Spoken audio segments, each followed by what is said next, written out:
And for the record, Kevin Samuels was teaching men to pay for everything. And in the same breath, he was saying the average man makes $30,000 to $50,000 a year. He was encouraging men to make six figures, correct? You upset because women are requiring what Kevin Samuels told you you need to be doing, and then you come in my comment section and throw Kevin Samuels in my face like he's still alive? That man is gone. Y'all got to stop using that man as a crutch.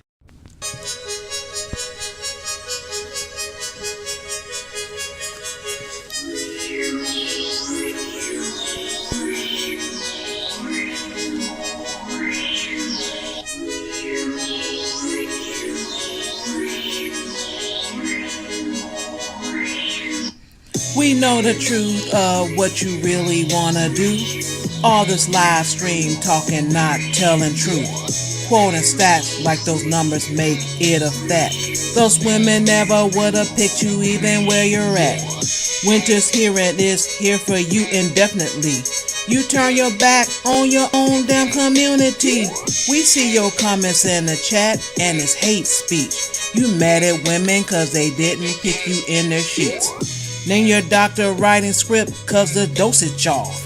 Flipping the script, women winning, talking about they lost. Been 4 years you've been in these YouTube streets. Congratulations, you just earned your bachelor's degree.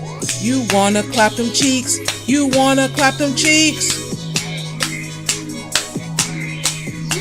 You wanna clap them cheeks, you wanna clap them cheeks. You wanna clap them cheeks, you wanna clap them cheeks. You wanna clap them cheeks, you wanna clap them cheeks. Those red pills never done nothing for you. I hear Red Bull is on sale, won't you pick up too? Speaking of which, your godfather is dead and gone. No more new quotes for you to carry on. Flip the channel, keep on searching and don't be sad. Never cry about something that you never had. It's been 4 years you've been hanging in these YouTube streets. Congratulations, you just earned your bachelor's degree. You wanna clap them cheeks, you wanna clap them cheeks. You wanna clap them cheeks, you wanna clap them cheeks. You wanna clap them cheeks, you wanna clap them cheeks. You wanna clap them cheeks, you wanna clap them cheeks. You wanna clap them cheeks, you wanna clap them cheeks. You wanna clap them cheeks, you wanna clap them cheeks. You wanna clap them cheeks, you wanna clap them cheeks.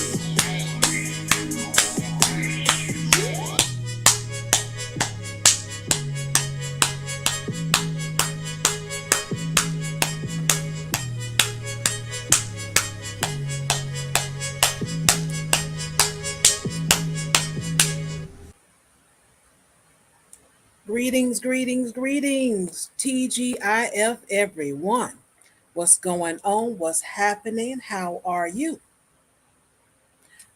What you doing in that heat? Are you all out there keeping cool? What you doing? What's going on? I've been in and out the heat myself and decided that's it. I can't take any more. I'm done.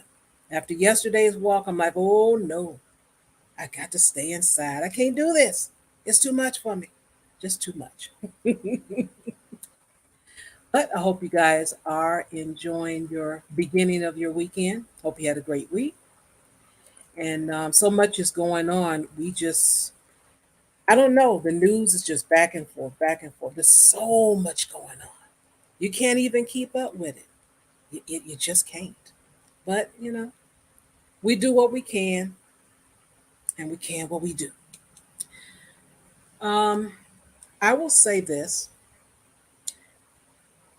Once I realized the truth, I guess you would say, or I just accept it and just fully enhance my senses and like, okay, you got to accept all these things, regardless of what you hear. Half of the truth here, a little bit of truth there, some things shown over here. Just take it all in, analyze it, and whatever is true, just accept it. And I say that to say that everyone doesn't know everything. Every time someone talks about something and they title it the reason why A, B, and C, it doesn't make it true. What is the saying? Believe half of what you see, or I forgot what the saying is, but whatever the saying is, you know what I'm talking about. You know what I'm talking about. And speaking of that, and that's my little intro into this GoFundMe, because I just can't let it go. I just can't let it go. I tried, but I can't, because I'm told that everyone, or not everyone, but a lot of these guys are six figures. Take a look at what has happened in the past week. You got two donations. That's it. Thank you, Matthew. Thank you so much. Half of what you hear, half of what you see. Well, not even probably a quarter of it, and a piece over here and a dime over there. We got to chop that up, especially in these YouTube streets. And that's why I began the way I began, just to say that look at this GoFundMe. Just look at it. The way it's going, I said Christmas of 2023. I'm now pushing it to Christmas 2025. Because on average, it gets $50 to $75 a week. That's it. So I'm confused. Where are all these six-figure folk? You know? So I'm going to have to do it. I'm going to have to call and find out. I'm going to have to put the call out there. So here we go. Attention. Attention. All six-figure niggas, please report to Charles Faulkner Jr. GoFundMe. I repeat, calling for the six-figure niggas. Please report to Charles Faulkner Jr. GoFundMe. That is all. Okay, so I made my announcement there, and I also this week I tagged two of the names in the space that is respectable, and that is Dr. Tiason Johnson and BGS. Now, what they do with this call of action, I don't know, but we have 1 week to find out, and we will come back next Friday and see what has happened. After that, I will apply more pressure. As I said before, I'm going to pull out that sheet that BGS had all the Manosphere people in there, pick 26 content creators, and ask that only one, that's all we need, just one of those six figures, it's just one, to donate the $1,000. And if we get 26 channels with their 26 subscribers to donate that $1,000, we're done. Charles can go ahead and get started. Okay? All right. So enough of my shock.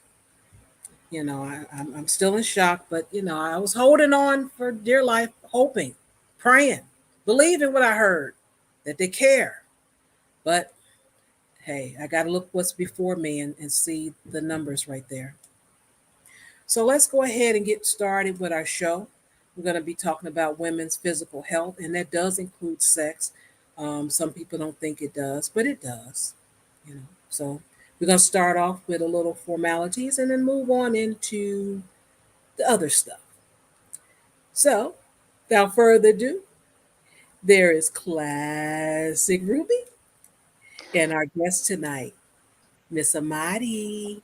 Hey, dear Ronnie, I'm so excited you're here. You've no idea. Oh my gosh, this is Well, great. hello, hello. Thank you so much for having me. Again, it's great to be back.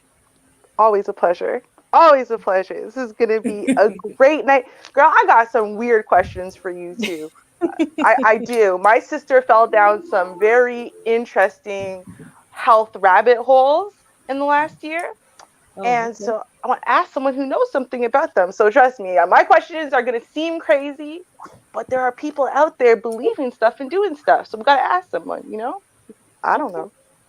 Mm, all right, all right. Hmm. And we're going to have a little time at the, I'll probably do it in the middle because people get a little sleepy. Right before we go into our questions, I guess, or our, what we're going to talk about when it comes down to, the health and sexual health. We'll get Amadi to go ahead and uh, give us some information where we can find her um, and whatever she has going on so the audience will know. All right. Awesome. All right. Now, what I have to share here is a very interesting article, and some people may not know anything about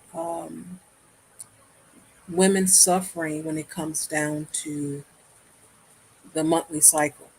They may have heard about it, don't really know. So, what I'm going to do is play this clip, and then we're going to talk about it. And let's see, and this is in Spain. So they're starting. I don't see it happening in the United States, but that's okay. It started somewhere. So Okay. here we go. Has approved a historic bill. It makes it the first European nation to offer paid menstrual leave. For the women of the country, this is a major breakthrough, a start to destigmatizing menstruation in the country. Somos el primer país de Europa. We're the first country in Europe to regulate for the first time paid temporary leave, paid entirely by the state for painful and incapacitating periods. Working in pain is over, taking pills before work and trying to hide that we are suffering incapacitating pain is over. Every woman who needs it will be able to make use of this temporary leave for painful menstrual periods. The draft bill was approved by Spain's leftist coalition government.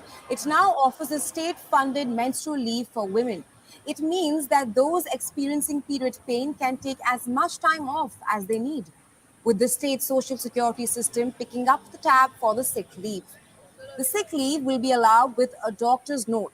Currently, one-third of women who menstruate suffer from severe pain. This pain is known as dysmenorrhea. Dysmenorrhea symptoms include acute abdominal pain, headaches, and fever.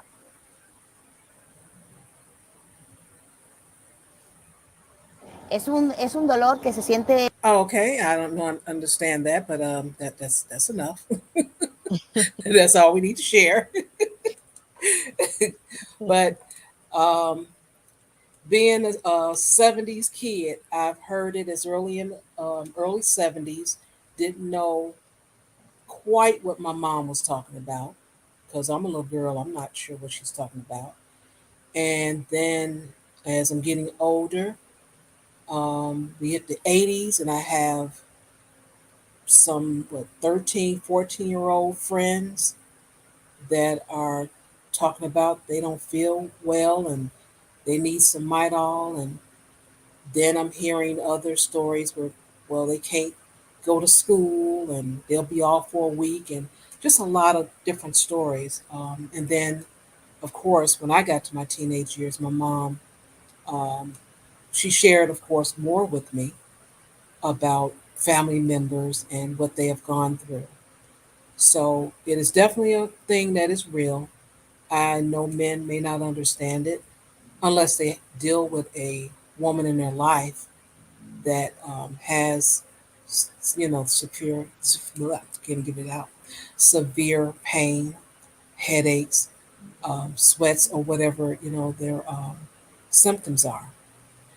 I've heard two things that will help when it comes down to the pain. And I know two people that have went through both of the suggestions. One was to have a child, and the second one was a hysterectomy. I know, as I said, two people that tried both. I lost contact with my coworker that had the child, but last time I talked to her, the child was 2, and she says she was doing, well. So the child now is about 15. I have no idea, you know, how her body has changed since then. The friend with the hysterectomy, she says that she's fine. Um, she's glad that she's done it, and it would have been nice to have a child, but she knew she didn't want to. So those are the experiences that I know of with people in my life that have had extreme pain from the menstrual. You guys go ahead and chime in, and I'll drop the link for others that may want to join in. Okay, well, let me give my little ignorant feedback before someone who knows what they're talking about says something. Um, so, in my opinion, I don't agree with this. And the Okay. reason why I don't is because I think that while extreme, which I mean, let's be real, the real actual extreme, this is a medical issue, or I think it should also cover people who have endometriosis and stuff like that, right? I think Mm-hmm. that's a small fraction of the female population. I think that should be covered under any type of short-term disability or sick leave in that way. And maybe adding a frequency clause or something. I don't know, but the idea, in my opinion, the idea of just allowing every woman to have access to, well, you have a period once a week, so therefore, or once a month, so therefore once a month you can be off for 5 to 7 days or whatever, and all you got to do is get a sick note.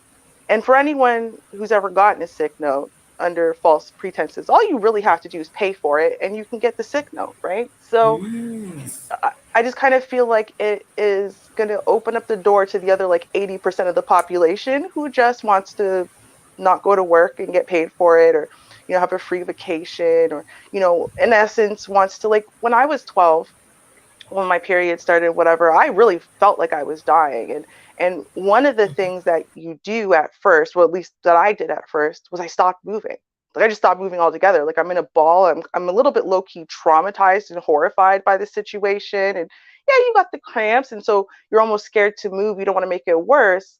But what I learned towards, I say, the 10th grade, when I took this Live Fit class, was that moving helped, actually. So being more physically active, and being more in motion and staying more fit, and keeping my mind on stuff actually helped a lot of my symptoms. Now, I didn't have extreme symptoms, but I'm just saying, I'm like, I think if we start building it in there, first it's going to be work, then it's going to be high school and middle school, and telling young girls, like, well, no, you are literally incapacitated 1 week out of the month.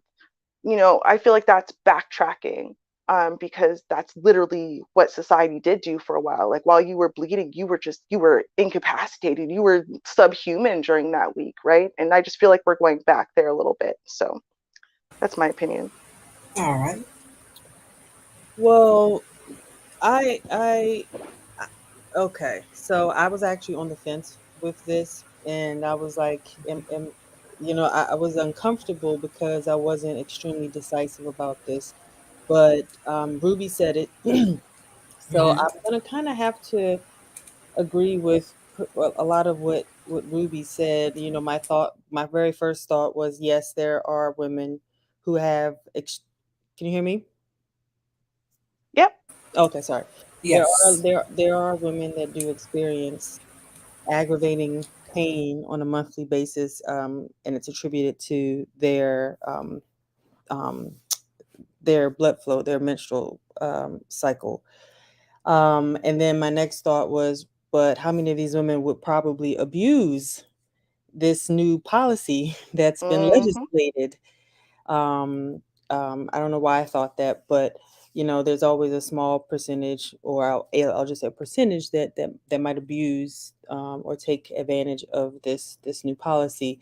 And going back to what Shar said, having a baby or getting hysterectomy are two possible solutions to this, and I would actually say there's at least one more, and I've actually tested this now. um, and I hate to jump right into what you're eating, on a daily or weekly basis, food, but it really does make an impact on how you think, how you feel, the energy level, physically what you look like. And so I've actually tested this now. I've been vegetarian half my life, and I never really had a lot of symptoms and a lot of pain or discomfort at all. But I actually tested it to see if I could at least see some kind of improvement in how I felt when I had my cycle. So what I would do is I would do either like a juice fast or all raw food diet the week leading up to the time I'm supposed to have my monthly bleeding. And what I noticed is when I fast, or like if I'm extremely clean in my eating, not only do I feel better and more energized, but my cycle is shorter and my cycle is less heavy. So I would actually urge women, I know that there are a lot of foodies out there. I'm a foodie, but if you could just try it, don't even take my word for it, but I would actually suggest a week leading up to your menstrual to actually eat as clean and healthy and hydrate as much as possible and see if you don't see a difference. Okay. I'll give my next statement after Vonda. She has joined the panel. Welcome, Vonda. Hey, girl. Hey, Shar. Hey, Ruby. And welcome, Amadi, the belly therapist. How are you? Good, good. Thank you. Thank you. Okay. Well, ladies, I would just like to say I am one of those ones that when she has her cycle, when she has her period, um, it's not pretty. I am in immense pain. I have a very heavy flow. And it's been that way since the very beginning. I would have to miss PE at school. I couldn't dress out and participate because my flow and everything was just so harsh and so severe that I just could not do it. And fast forward to today, present time, it is still the same. So if they want to give me 3 days every month, I will take every single last one of them because I am one who suffers. And I want to tell you, Shar, having that baby does not work. I Mm. had the baby, it didn't work. Have not had Mm, the hysterectomy, but not going to go that drastic to not have just to not have cramps. But right. no, give me my 3 days if you're gonna give it to me every single month. I would love it. I would love it. Mm, Okay. Now, what I'm going to add after everyone has spoken about this is um, in anything and everything, someone's going to do something, of course. Somebody's going to take advantage. As I predicted, and you will see in the future, starting 2024, a lot of your content creators going to disappear because they'll be locked up from the PPP fraud because it's going to take a Mm. while for them to, get everybody. But you'll see. Having said that, I do understand about the fraud. But what happens is once you begin as a young girl, it I can't say everyone, but I would say 90% of all those that I know, have talked to, have heard stories from, it started, as Vonda said, from the beginning. So it doesn't start, you start at 13 and then at 25, and all of a sudden the pain and all. No, usually there's a history of it. And so there, it's going to be documented because most girls, they go into the doctor. They're going to talk to their doctor about it. Uh, Once they become of age and once, to start being active, birth control, they got to discuss that. Well, what should I use? Because I'm dealing with this. So it's going to be a history of that. So I don't think it's anyone that starts this company and say, or start a company job and say, you know what, by the way, yeah, I'm having these problems. So I'll be off Tuesday, Wednesday, and Thursday. I'll be back Friday. So I don't think they'd be able to get away with anything like that. So I do want to say that. And as far as with the health part, um, I'll let Vonda speak for herself, but I will say I have noticed, Ruby, when I was younger, movement bothered me. And I went on and decided to be in a ball in the Mm. fetal position at 14. And I don't think I would try any other way. My mom used to um, try to make me laugh, and she did with the old doll that I had. Mm. And she would, play like the doll was whatever. And eventually I would laugh. It would still bother me, Mhm. but after so long, I felt better. Now, in the 70s, hey, that information as far as movement, I don't think it was out there. And most mothers and grandmothers, they tell you, baby, go sit down somewhere and be quiet, take that mouth off. Mhm. That was the remedy back then. Um, Mhm. Now, as far as with the food, so after 14, I had no problem until, and it really wasn't a problem. As far as any type of cramping, I think I might have been 41. And I changed a week before, I changed the way I ate, and that went away. So, as far as with food, because I think I looked it up. And I said, oh, well, let me stop the sweets then. And I just made sure I didn't have anything sweet, and I was fine, ever since. Mm. So I will say I've noticed that. As far as back in the 70s and 80s, I don't know if that information was available, but that is great. That's, good information, and I'm glad to hear it. Now, Vonda, the reason I said that, I'll let you speak for yourself. I just happen to know you talk about your eating habits. Would you like to share that and let us know if there's any big difference for you? Well, with regards to the eating habits, I was a vegan for 9, 10 months, a strict vegan. And I've also been vegetarian, and I've also been pescatarian, which is where I'm at right now. And in any of those eatings, that I was dedicated to and the time that I was dedicated to it had absolutely no effect on my cycle. That if there's one thing that's been pretty constant, it has been my cycle. I can always count on it. It'll never let me down. The one time it did let me down, I got a baby from it. And when that baby came, my cycle came back in full force. It didn't stop. Mm, Um, the only time I can say that it did, taper off was when I was on a particular birth control. But I never stayed on any birth control for more than a year at a time because to have the I just didn't like to have the additional hormones in my body. So Mhm. I okay. did this one particular birth control, and with that one, I actually did not have a period for 2 years.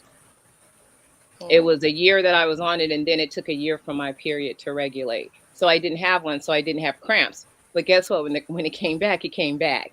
So I Mhm. still have cramps. I mean, I'm not saying I didn't notice other benefits from my body during those particular eating stages, which I did, and I still benefit from them now. But with regards to my cycle, that was not one of them. That, like I said, my cycle has never let me down. So yeah, if they want to give me 3 days, I will go back to that. If they want to give me 3 days, sis, it's going to take it. you Mm, know. mm, One thing I did want to also jump in and say real quick is hormones. So our bodies are definitely controlled by hormones. I mean, there's a hormone released when we start to feel hungry, and then there's another hormone released when we start to feel full, and there's another hormone released when we start to get scared. And so we have like all of these different hormones controlling and regulating our body. So another suggestion would be, to see where your hormone levels are. Maybe, twice, two to three times. I'm not sure. I don't know if that's excessive, but at least once a year with blood work with your medical doctor to see like what your estrogen levels are, your progesterone levels are, your testosterone levels are, because that also might heavily contribute to how severe your cycle may be. That's also another suggestion I just thought of. mm.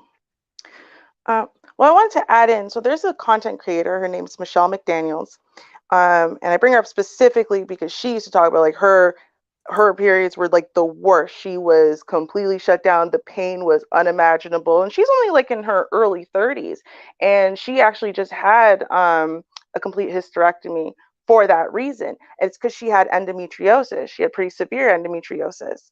And so, and she's talking about just the improvement it made to her life and, not being in that intense amount of pain for a week that nothing really can control and whatnot.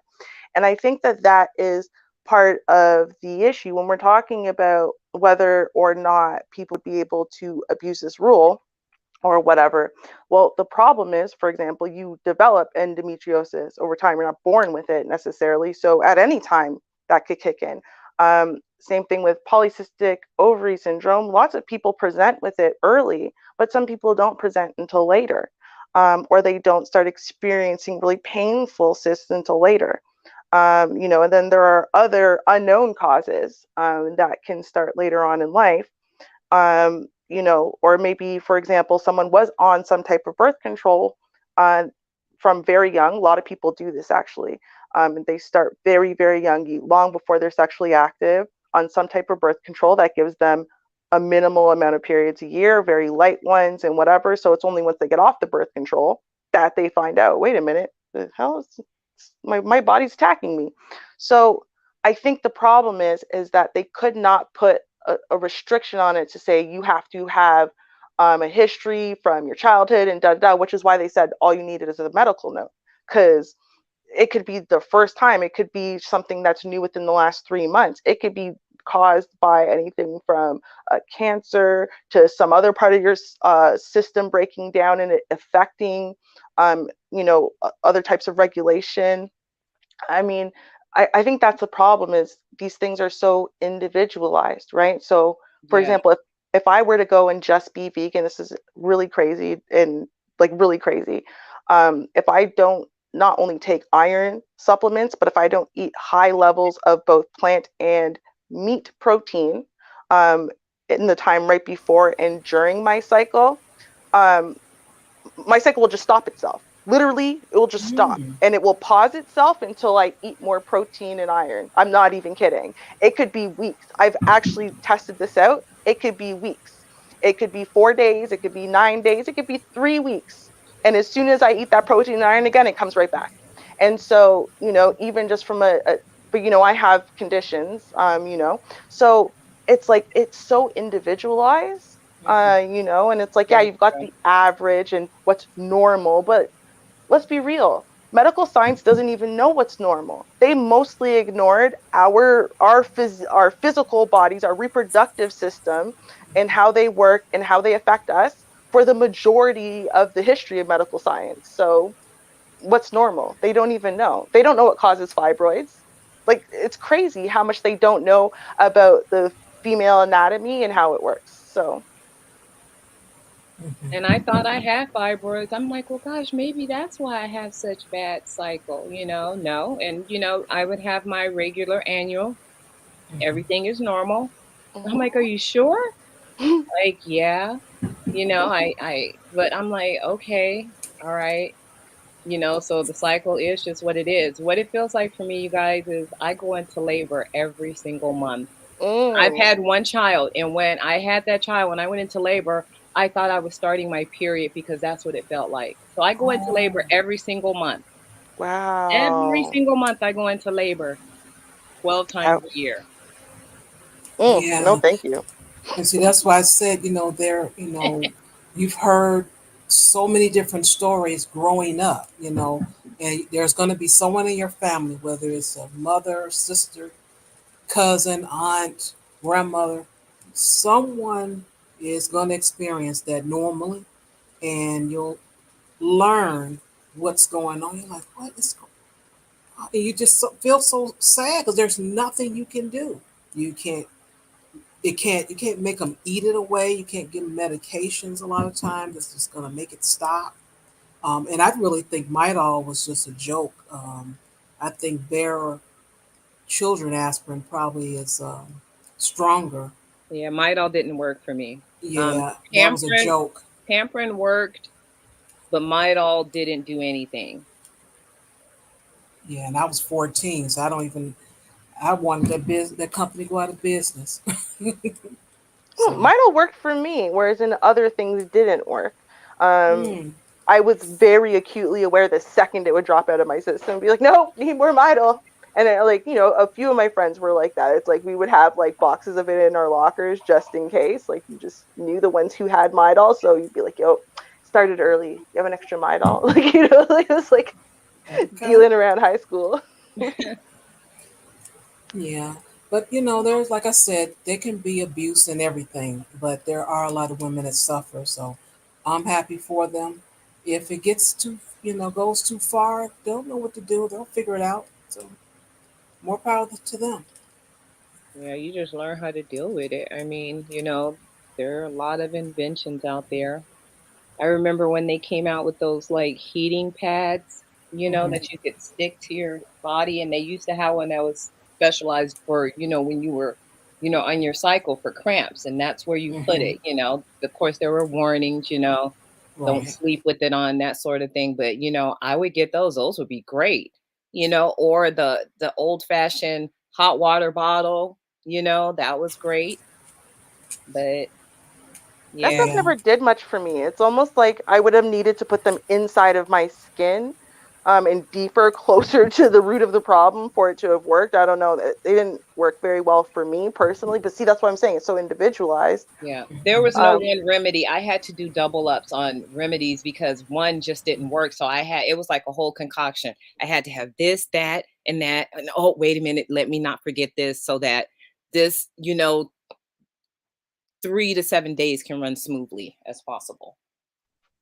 I don't know. I guess I just feel like the way that it's being phrased is going back to the olden times where it's like the reason why we don't want to give women positions of power and the promotions and whatever is because of their lady parts bleeding every month, and because they get pregnant, and basically, saying for those reasons it's almost like you're less than human if you're a woman, and you have a period, or you're just completely incapacitated or useless if you are, bleeding right now, or if you are pregnant right now. And I guess I just have a problem with the way that it's being offered. Like I said, I think it should be offered as some form of recurrent short-term disability, just like they have for many other types of conditions. If they added this as a type of short-term recurrent short-term disability you could apply for, then it would be saying like it's not because you happen to have these lady bits and these lady bits happen to do this thing monthly. No, you have a medical condition, right? And the medical condition is not ovulation and period, right? Like that's not the medical condition. That's not the thing that's taking you out of the game. It's the fact that, well, you know what, it's not supposed to be debilitating and blinding pain and whatever, but for some people it is, and we should accommodate that. I agree with that. We should accommodate that, but I just feel like the phrasing is a slippery slope, trying to, and it's just going to be used to justify raising that glass ceiling even higher, or raising our or dropping our floor lower, and being like, well, dude, what do you expect if you're going to be out of work for a week every month? How are you going to advance as quickly, or how are you going to this as quickly? And that's the justification they're already using as far as pregnancy. in child rearing, and now on top of that, monthly for our entire lives. Apparently, like, do you see what I'm saying? Where my issues coming in? It's not about accommodating people who really do have debilitating pain and illness. It's about kind of slapping that on all women, you know, in a way, and painting all women with this really broad stroke of, come on, periods are debilitating for all women. So now all women have this option. Like, wait, what? No, it's not. Not for everyone, you know? Yeah, I understand what you're saying. The only reason why I wouldn't look at it that way is because this is only in Spain, and in the United States, people they deal with it accordingly. I'm sure there are some people that can get their doctor to give them family medical leave, and they can take off, but it'll be without pay. That'll be the difference. Eventually, hopefully, it may even turn into what you're talking about in Spain. It might just turn to that if they find that it's going to be too much fraud. But it is a step. That's all I can say. It's a step. We got to try something, and I think that's great for them. True. It's a step in a direction. We're not sure exactly what direction that is yet, but it's a step. Yeah, right. It is Well, a step. and with that being said, being that there is absolutely nothing offered here in the States, I would even take that, Ruby. I would Mhm. take it. I would take anything. That's Mhm. what I'm telling you. That's how bad it is. But, that being said, I've not had to miss work because of it. I do Mhm. work, in America, and you do have a certain train. And it's like, look, you're going to get Mhm. this every month, sister. You Mhm. cannot be out every single month for this. Right. So what are you going to do? I couldn't miss school for it. You think I can miss a paying job for it? Mhm. What I think that just came into my mind, because I've heard this argument before. I think what would be really helpful is if feminine hygiene products were covered under insurance, under our Mm. insurance, as opposed to having to pay out of pocket. We don't really have a choice, as Mhm. opposed to buying condoms. I mean, yes, we like to have sex, and yes, we want to be safe for those that use condoms, but we have a monthly cycle. We have to buy something. And Hmm. so Mhm. I think if the government is going to legislate something about our menstrual cycle, I think that would actually be, um, I think more women would probably appreciate that, because that's less of a cost to them. Mhm. Absolutely. I would take that too. You know what? The fact that they don't even give a hot potato about our cycle, I would take anything that they would give at this point. Okay. Because it is a real thing. Yeah, you do have to spend money on your products, and that's guaranteed money that you're going to get because I'm going to be using those products every single month. There's not a way that I'm not going to be, Mhm. and be able to keep my sanity. I'm going to be partaking in these products every single month. Yep. Absolutely. So, yes, I would take anything that they would give. Pay for my products or pay for me to convalesce at home for 3 days. Something. Right. So I'm going to give you guys a heads up. I'm going to keep my phone on mute until I have something really pressing to say, because people are having a party apparently outside and they just started the music. So just to let you all Oh. know.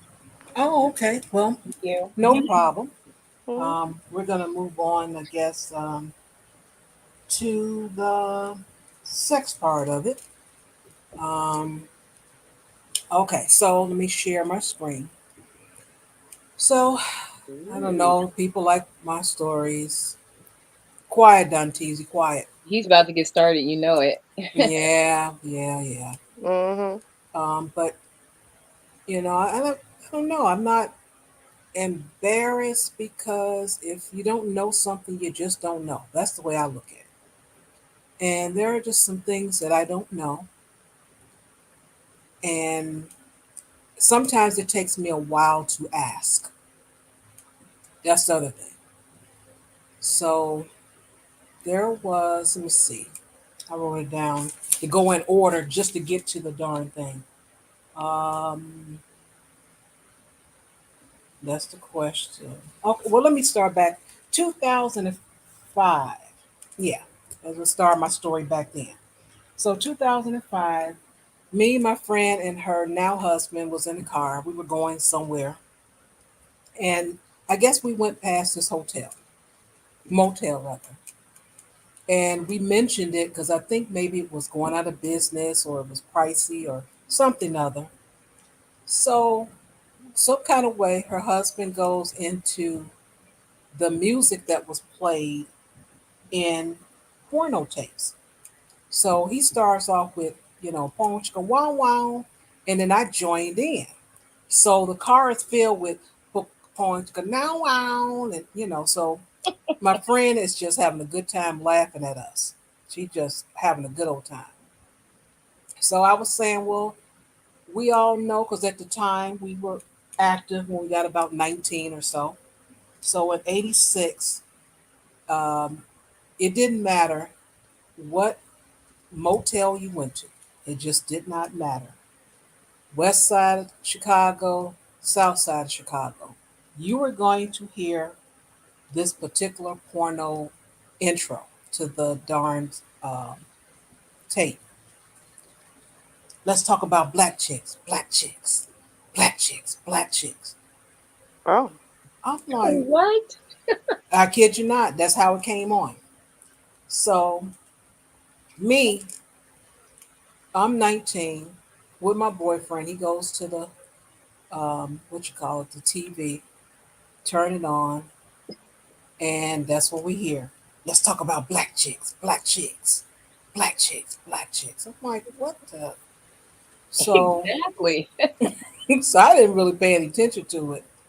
Um, and he's sitting on the bed looking at it, and I'm like, okay, well, I'm just gonna lay here and just relax because I'm not interested in that. So yeah, and I'm just like I said, I'm just a different type of person. I don't enjoy watching others perform. I just don't. Um, I looked when I was younger, just like, what's that? Oh, that's what that looked like. Oh, okay. And once I got my information, I was done. I'm okay. So I was, kind of scratching my head. Why is he watching this? I'm like, whatever. When we finish watching it, I guess he'll come lay down next to me. I guess.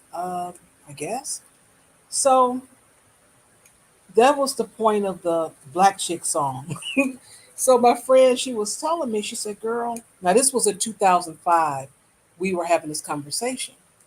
She said, "Girl, the music, it's not like that anymore." I'm like, "Really?" She's like, "Yeah, it's not like that anymore because now we're in our we're in our late 20s, 30s, early 30s, somewhere up in there."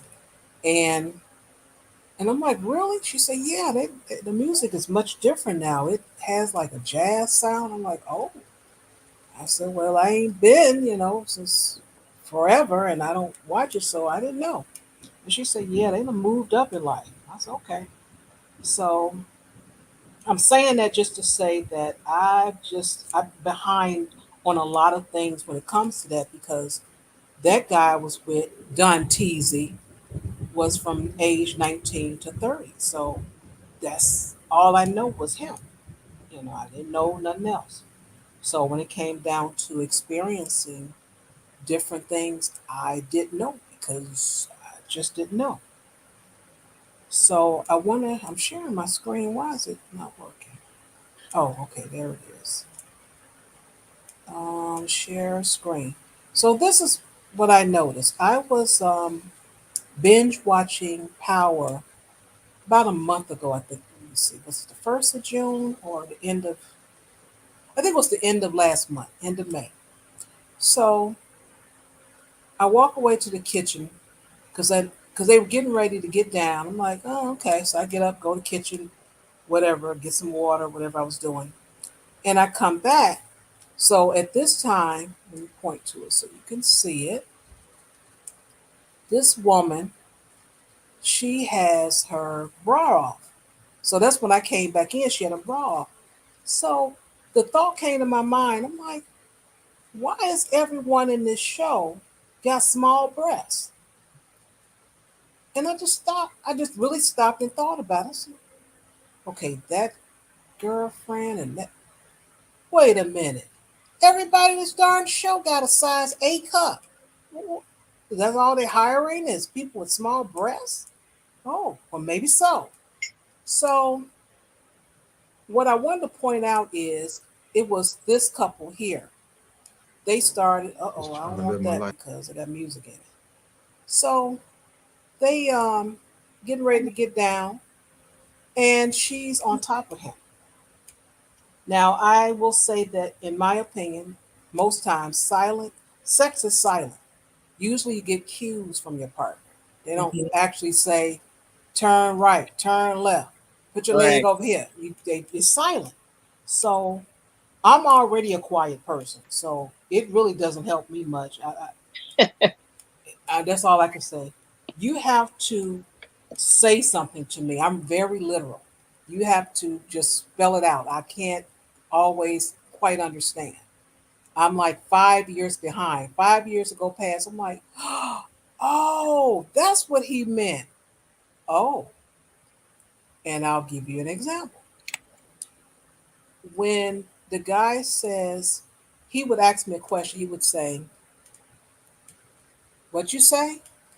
Or, huh? And I would just say, I didn't say nothing. Well, 5 years went past, and I realized that was his way of saying, I want you to say something. Girl, yes. But I didn't know. Oh, okay. I didn't Girl, know. He never came out and say, baby, I want you to talk. they I didn't. never do. They never do, Shar. Yes, that was his way of, he wanted you to talk. Yes. I had no clue.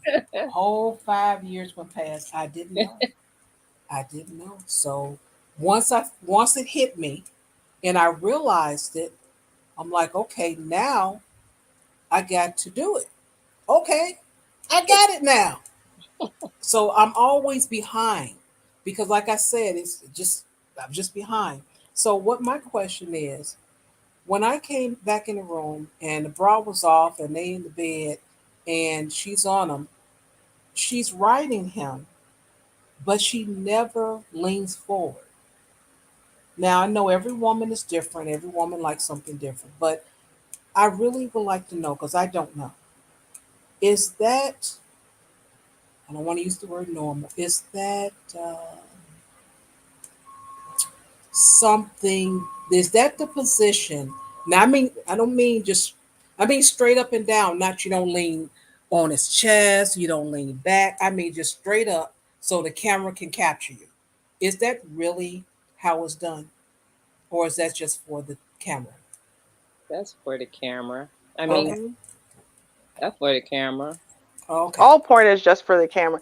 Basically, and this is a big issue that I'm going to say that this generation of men have these days, insofar as actually knowing how to please a woman, um, is that they're really being brought up and taught, on porn. But the problem is that porn is shot for the man's viewing pleasure, right? So even if it would be way better for her to be in a position where you can't really see nothing, Mm-hmm. well, who wants to watch? These guys are not tuning in to watch, some dude's back, right? Like they want to see her, or they're not tuning in just to see her shoulder. They want to see the goods, right? So you're normally seeing them not only in positions that are not particularly comfortable to her, let alone arousing at all. You're often seeing her in like the worst possible position to really stimulate her. It's really all about the camera angles, her hitting her light, the way that the different body parts are going to look the best, film the best, and it's going to tickle the imagination the best. I've watched a lot of these docu-series on porn stars. I don't know why, but I have. And so that's why they talk a lot. Like for them, that's not sex. It's not confusing for them to be a porn star and then sleep with their boyfriend or their husband, because it really is a job. And we're seeing this intimate act, and we see it Mm-hmm. as, well, must be said, but it's often not. There's a lot of lube going on, there's a lot of fluffers and stuff going on in the background. This one 45-minute scene will take 8 hours to shoot, a lot of different reshoots, not even in order. stuff like that. And you wouldn't realize that necessarily from watching it, but it is not there for her pleasure at all. Mm-mm. Okay, I just wanted to know because, like I said, I'm a peculiar person, and I was just curious. I'm like, how is she just bouncing up and down, and that's okay for her? That's it. So I'm like, no, this got to be different. I'm gonna ask. So that's why I asked. Thank you. Actually, I can't remember. I think it was the Dr. Sue Johansson sex show. Um, and I Hmm. remember she was actually kind of making fun of exactly this thing. And, she had her little doll thing that she would use to demonstrate stuff. And so she explained the logistics that ultimately, if you're talking about the woman's clitoris, G spot, whatever being at, the front, then her being in a position where she's facing him and then either leaning forward or straight up, it's not even really giving the best pressure. She would need to be leaning back, to really be getting that pressure, given the way normally an erect male sits and da da da. And so she was showing how it's kind of pointless. And then she's like, yeah, that's why most women who really do like being on top, they prefer a forward and backward motion over an up and down motion. Um, because they're Hmm. kind of going back and then hitting the great spot and then going back, and so they kind of make sure that they're in the right amount of depth for that's good for them, and then they just move back and forth instead of up and down. So Okay, because like I said, everyone is different. I get that, but mm-hmm. I'm like, just for some reason, when I just saw that, I'm like, wait a minute, all these things just was flooding in. Well, all these breasts are small. Why are they just up and down? I Mm-hmm. just, Hmm. it was just the weirdest thing. I said, oh, I'm strange anyway. Let me Mm. mention it. I'm too lazy for on top anyway. I don't know. For if I have to put in that much physical labor, to me it's a Yeah, job. It's not pleasing. yeah, I'm gonna be real. It's not for me. yeah. That, like, yeah, that is. Mm-hmm. Yeah. Any questions? You can go ahead, Ruby, because that was my only question. I wanted to get that out the way. Well, I had a question actually about treatments and medicine and stuff. Just, there's a lot of new ageness going out there. So I actually had two different questions. The first is about colonics. Now, in my opinion, I think it's a giant scam, especially the way my sister did the colonic. So as in, she went because she heard that it's like good for you or whatever. And then the lady she went to told her she had parasites, and I was like, whoa, honey, you've had a full colonoscopy, gastroscopy before. So you've done like an actual thing where they fully clean out your whole digestive tract.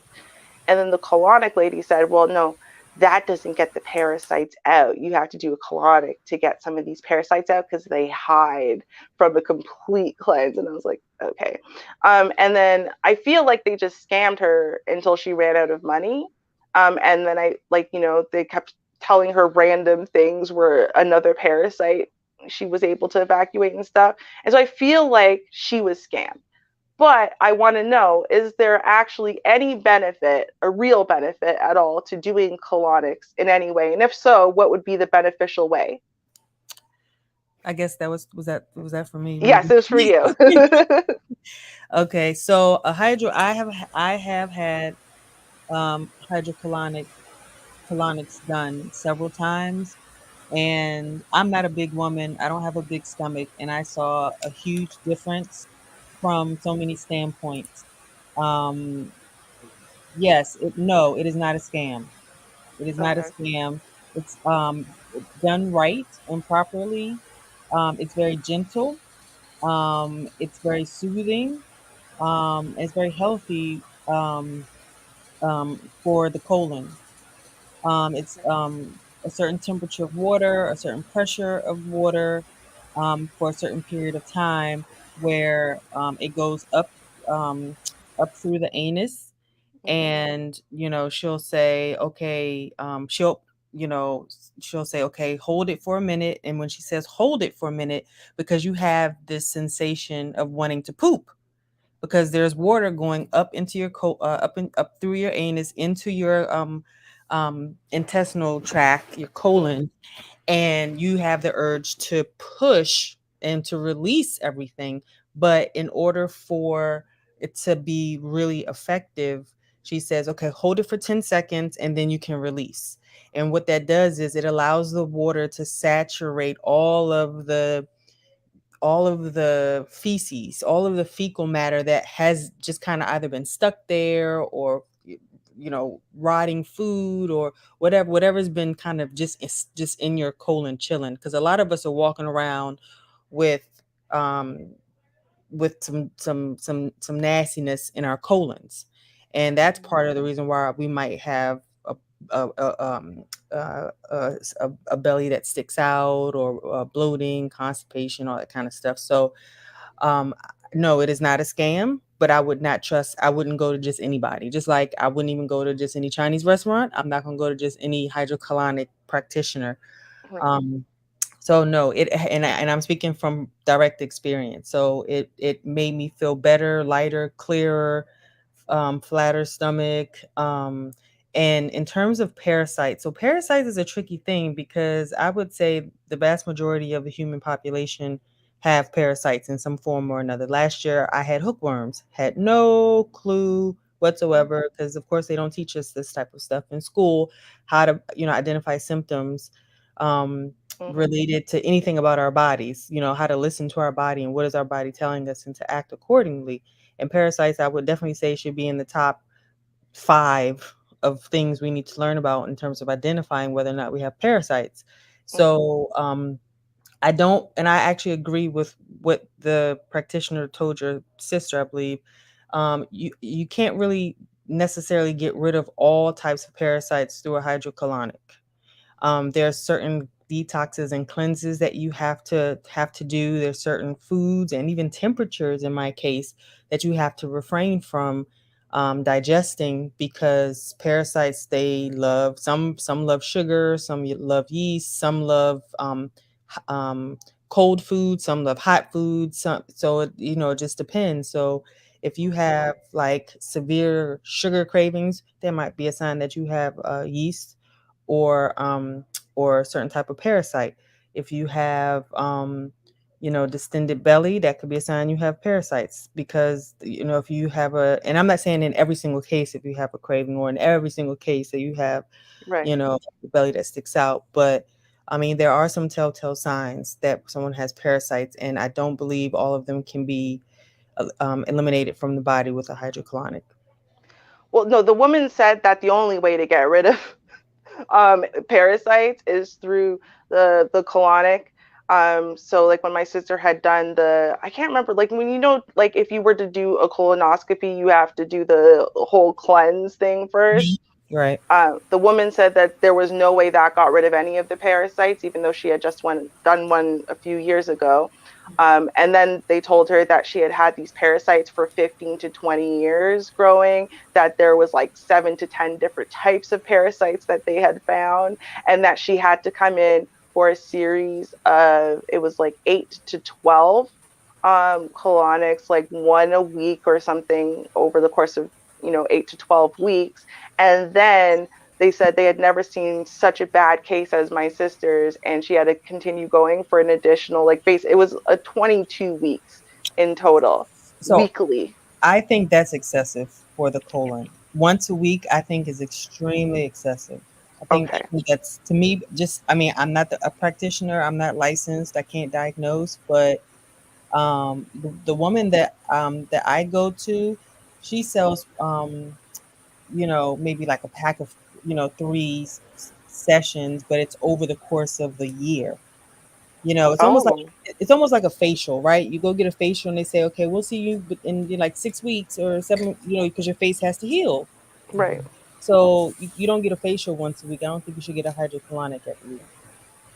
Okay. Yeah, that's how I felt about it. I mean, I don't know exactly what happened there, but I think eventually my sister figured out, because I mean, like anything, it would be bits of mucus, whatever, and she would be like, "Oh, that's another parasite." Like it was just it.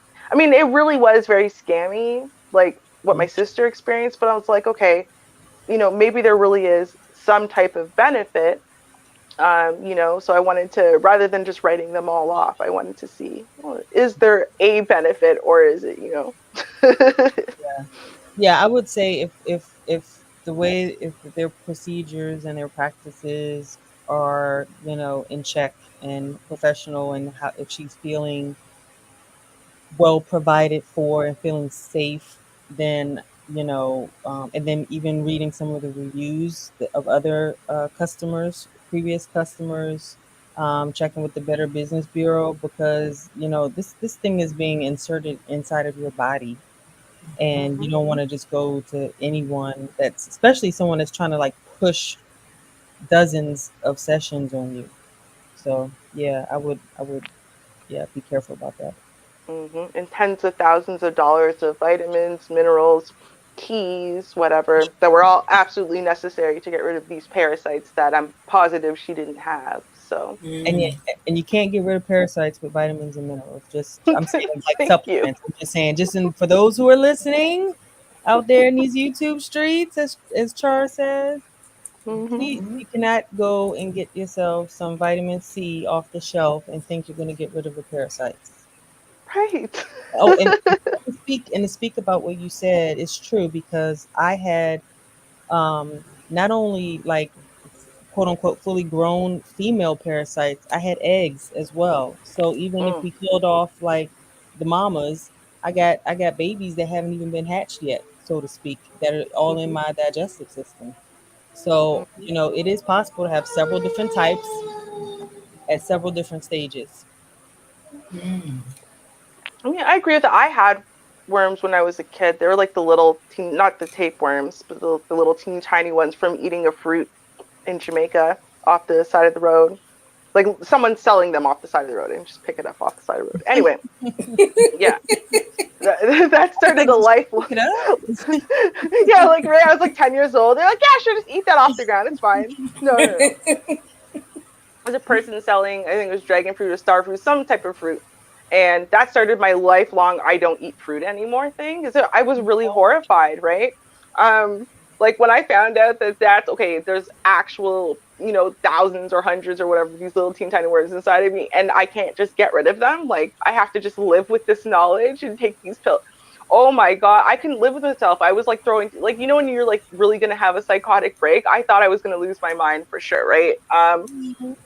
But there were symptoms, like it would, like, if you're going to get a bunch of fully grown and reproducing parasites inside of you, and it's the colony, the number is going to grow in nature. 15 years would be a long, long time for you to have zero symptoms until just recently, which was kind of like my issue, right? Like you're going to say she's had parasites since she was 6 or 7, and she just never noticed, no pain, no abdominal distension, no burning, no tickling, no nothing, like no symptoms at all, no visual any evidence. Nope, they just sat there for 15 years replicating and hiding, all of them, Mm. for 15 years. Like I just had a really hard time with that storyline, so it just, Hmm.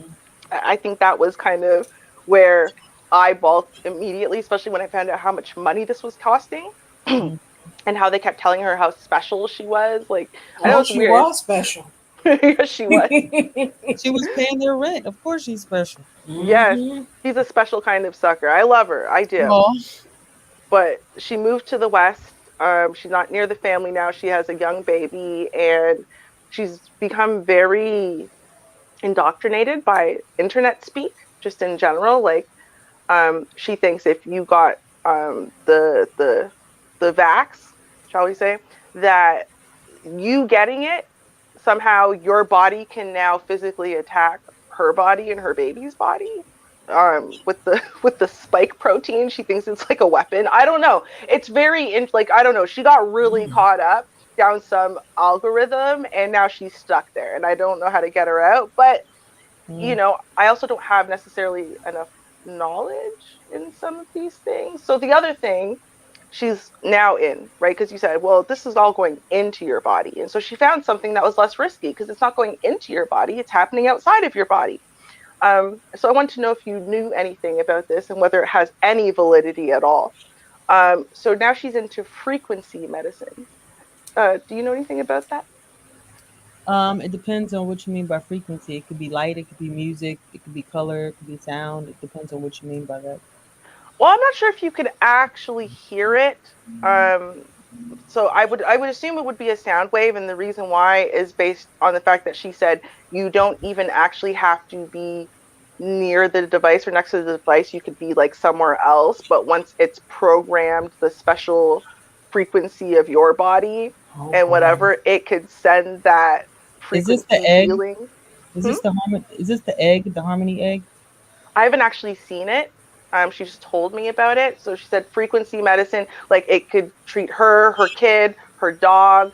And, once you set up your special frequency, then you can treat headaches or whatever. And you can treat it from like 1,000 miles away. Well, not like 1,000, but like, from Yeah. miles away, you could treat it.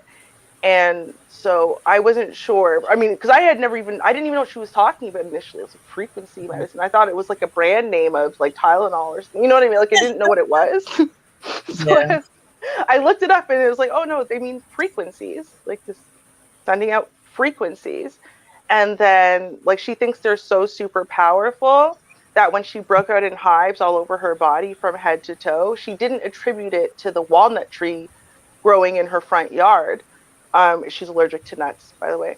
No, it was the frequency medicine that was she just had come on too strong with the frequency medicine. So I wasn't sure though if this is really a thing, if there is some validity at all, and if so, in what context. So I thought I would ask someone who knows stuff about this, i.e., you. Yes. So if it's what I think it is, I actually know the inventor and the owner of it. She was a former client of mine early last year, and she created this thing called the harmonic egg. Okay. And I have never gone to any of the locations to get this type of treatment. But speaking with her, her name's Gail. Speaking with Gail, she's out in Colorado, but she's got centers all across the country and even in Europe. And it kind of looks like this. It looks kind of like not a spaceship, but it's like this huge egg, the shape of an egg, and the door comes out and then slides out, and then you get in and sit down, and the door closes, and there are frequencies. Um, so I'm going to read something to you. The harmonic egg is a resonant chamber that delivers a bioenergy therapy that restores the body's balance and promotes healing. It utilizes the energy found within the body to allow cells to reset and rebalance and encourage natural healing. This innovative technology gives wellness practitioners a tool to provide energy therapy for their clients to repair, distress, and relax the body.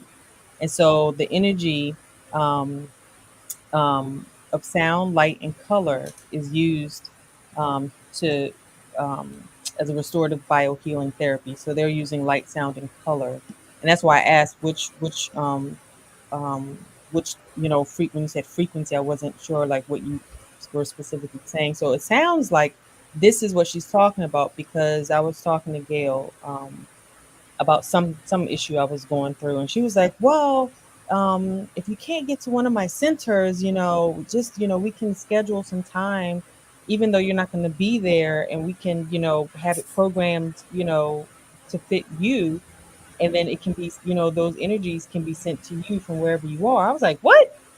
So I think Mm-hmm. this is the same thing that you're talking about.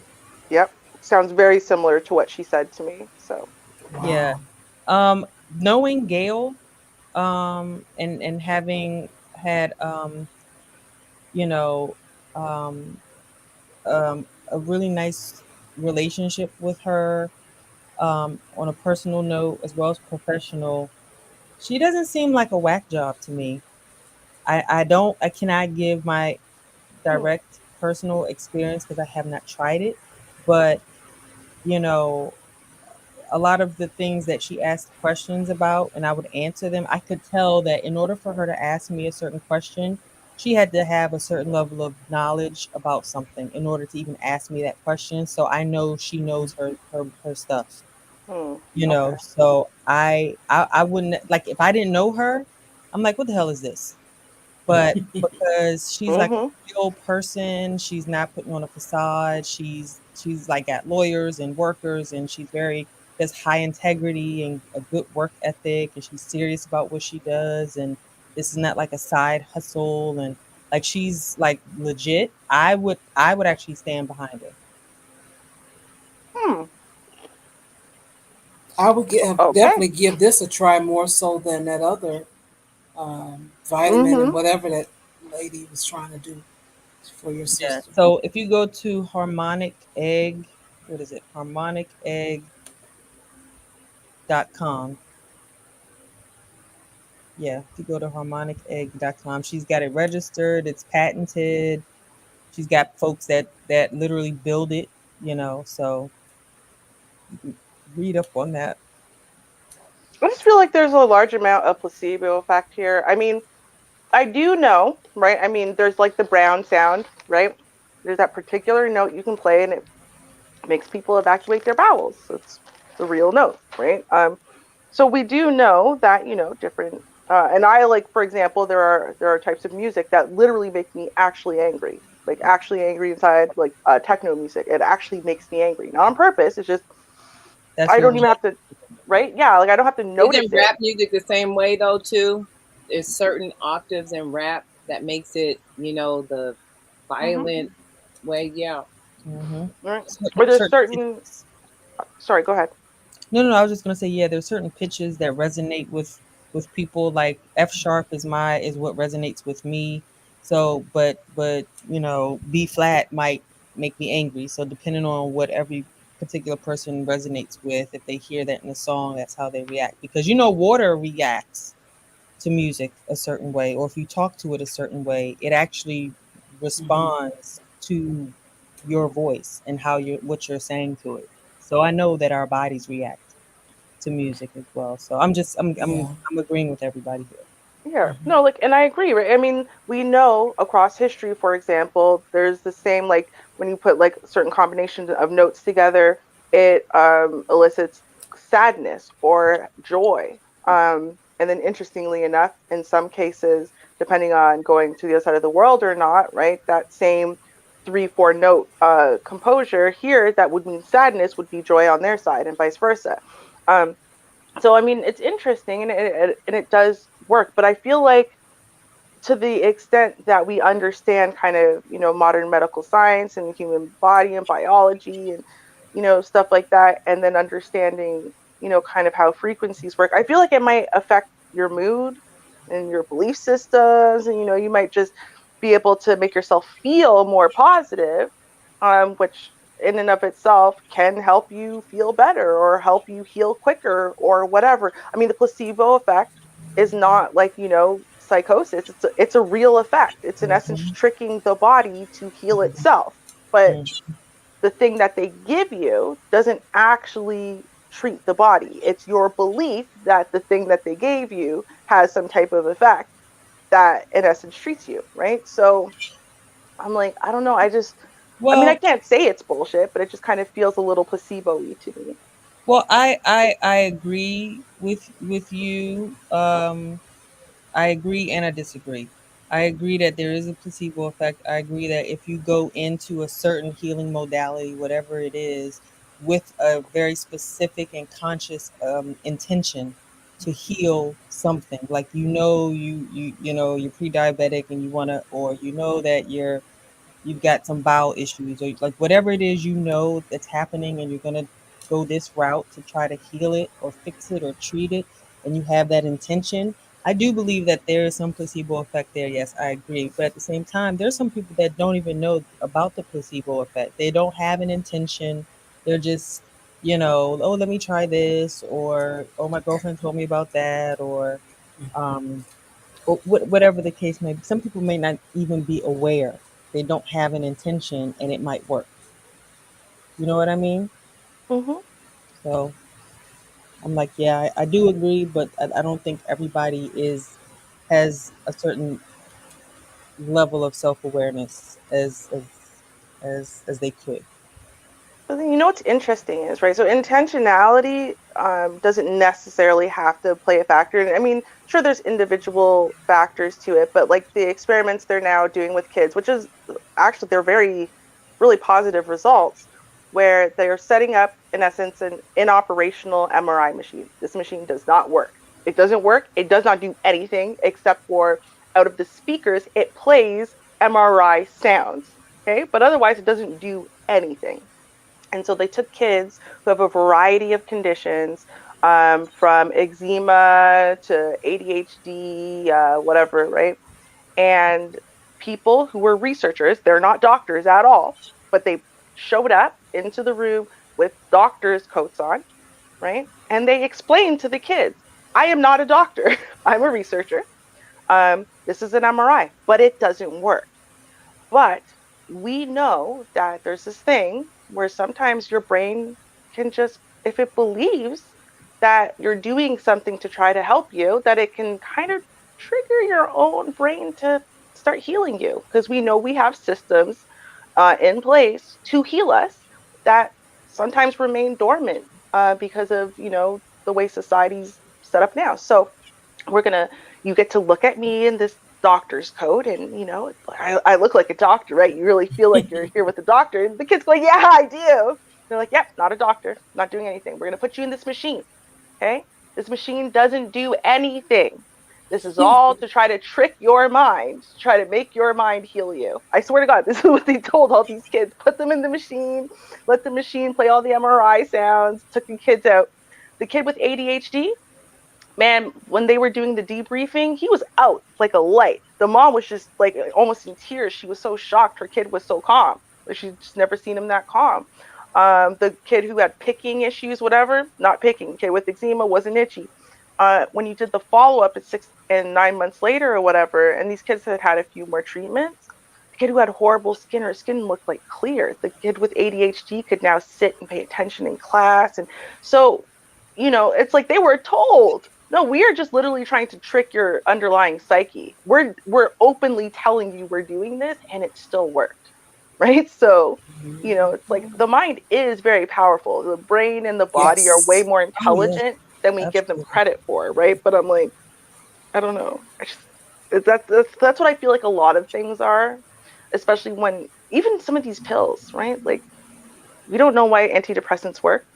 We don't. We have no idea. You take an antidepressant, and within 5 to 7 days, your serotonin levels are back at normal, but you Mm-hmm. don't feel better for 6 to 8 weeks. So, is regulating your Mm. serotonin the problem? Is putting it back at normal the problem? Like, no one really knows why they work, but they do tend to work with people who have depression, right? So it's like I think a lot of it does have something to do with, the body in essence healing itself and figuring stuff out for itself. And it's like we keep taking this pill and it makes us feel better about it. Like I don't know. It's Yeah. interesting. Mhm. Amadi, we have about an hour left. Would you like to share what you're doing out there, where people can find you, um, whatever you would like to share? And I have your website up if you would like for me to share that. So let me know. Sure, sure. So as you can see on the thumbnail, yeah, what's that called? I don't know. On the But screen here. on the screen, yeah, yeah. So I am referred to as the belly therapist. So I do personal training, online fitness classes, and I created a 6 week program for women who need some special love, tender, and care in their midsection, especially after they've had a baby. They've tried boot camps and eating healthy and crunches. Hopefully not, but a lot of people still do crunches. And they can't get anywhere with their stomach. Their arms are fine, their legs are fine, but they just cannot get um, get results, the results that they want with their belly. And so I created a program that has nothing to do with physical activity, nutrition, teas, pills, anything like that, that actually addresses a medical condition called diastasis recti. And it's basically the separation of the abdominal muscles, the six pack muscles, and I don't know why people call them six pack because they're really eight, but those muscles are physically, literally separated from right to left. And so that's a problem. There are lots of symptoms involved with it. So I created a program to address that medical condition because 30% of women who've had children, once their child hits 1 year, 30% of us, our muscles don't heal and come back together from pregnancy. So that's my specialty. I see my website is up here. I look nothing like that picture anymore, but that's okay because I need to update that. Um, so that's what I do. And then I also have this awesome hobby, and I know Shar, you gave me some homework, and I've done most of it, but not all of it. I don't really have a title for it, but I have this fascination between heterosexual men and heterosexual women. I feel like, well, not feel like, I know biologically and otherwise that we are very different in our communication, in our thinking, in our approach to life, and just how we see life. And so I've been researching over the past decade just those differences between men and women, and I've been slowly, um, incorporating, how women should effectively speak to men and vice versa, and just giving advice to some of my friends who seem to take it and get results from it. And I've been asked to speak.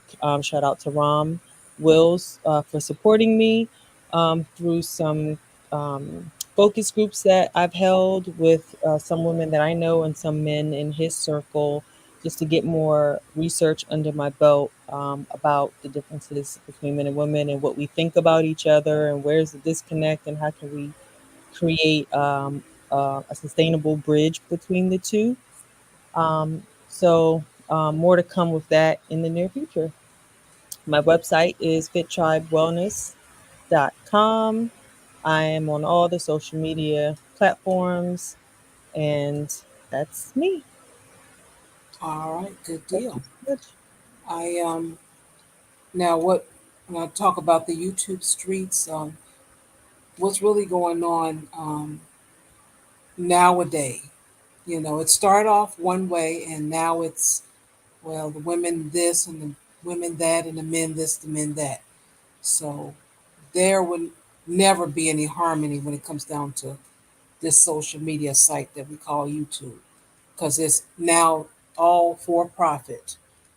Some people start off as non-profit, now it's for profit. So it's a dumb deal when it comes to that.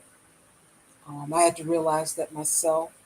I was told, or was suggested, I'll put suggested to me, that I should start a channel because I've talked to some people on and offline, and they encouraged me to start a channel.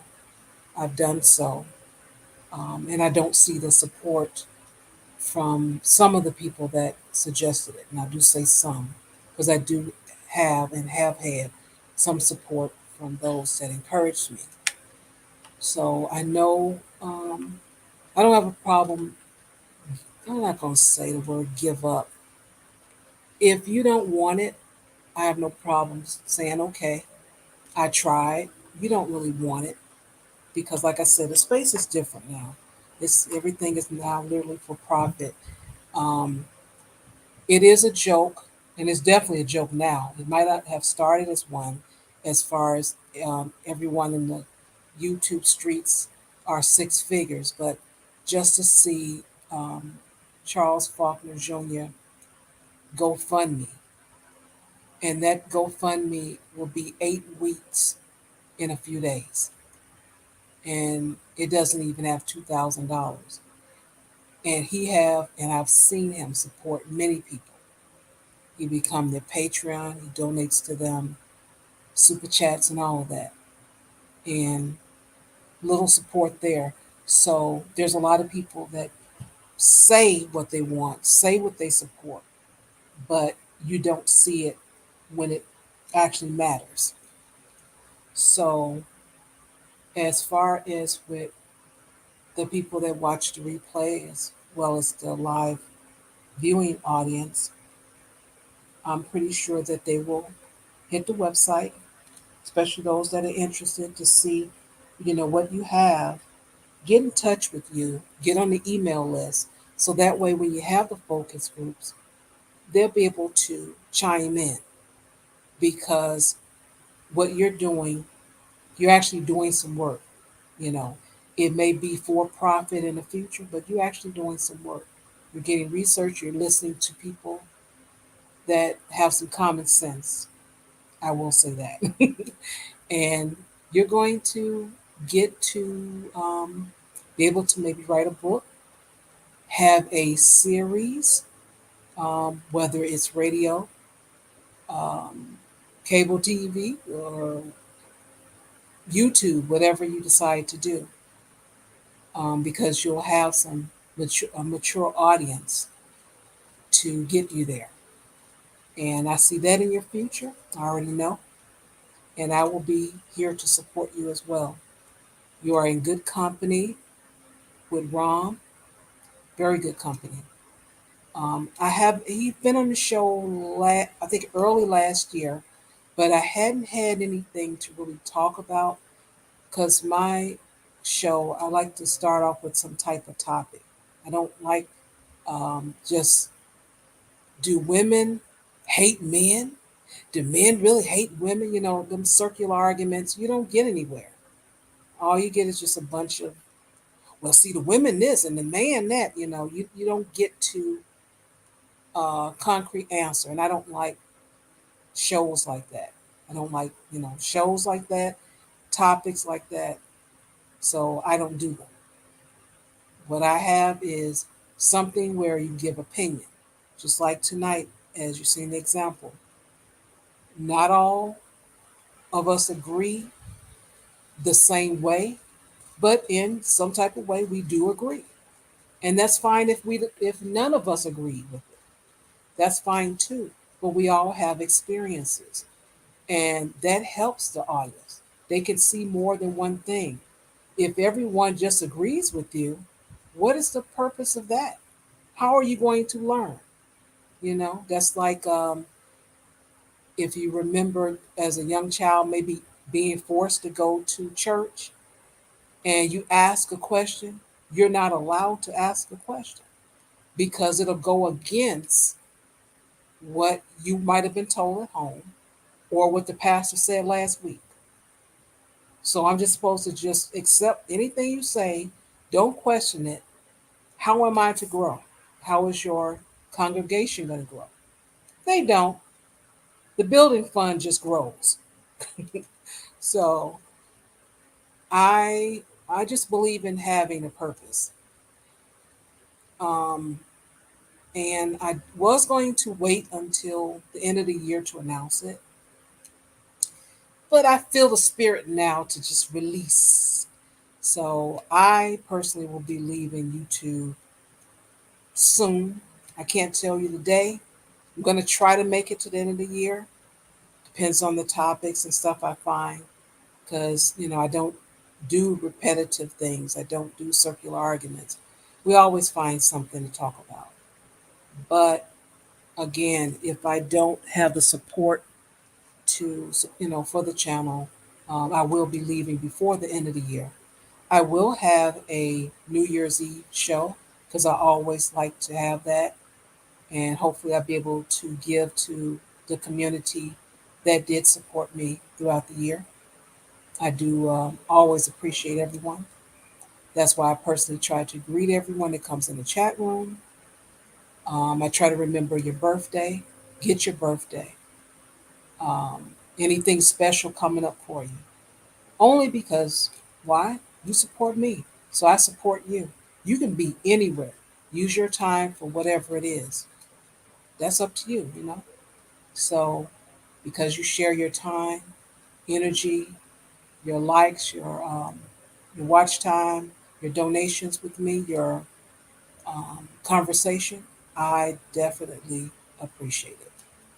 So I will be doing something different because it's time, you know. That's all I can say. It's time. So you'll start seeing the changes in the channel well, even starting today, or even maybe even last week I started, you might have noticed. So my theme song is my theme song. So I'll be riding it out until the end of the year. I will try once again, as I said before, to try to help Charles with that GoFundMe. I do have to accept that what people say only half believe that,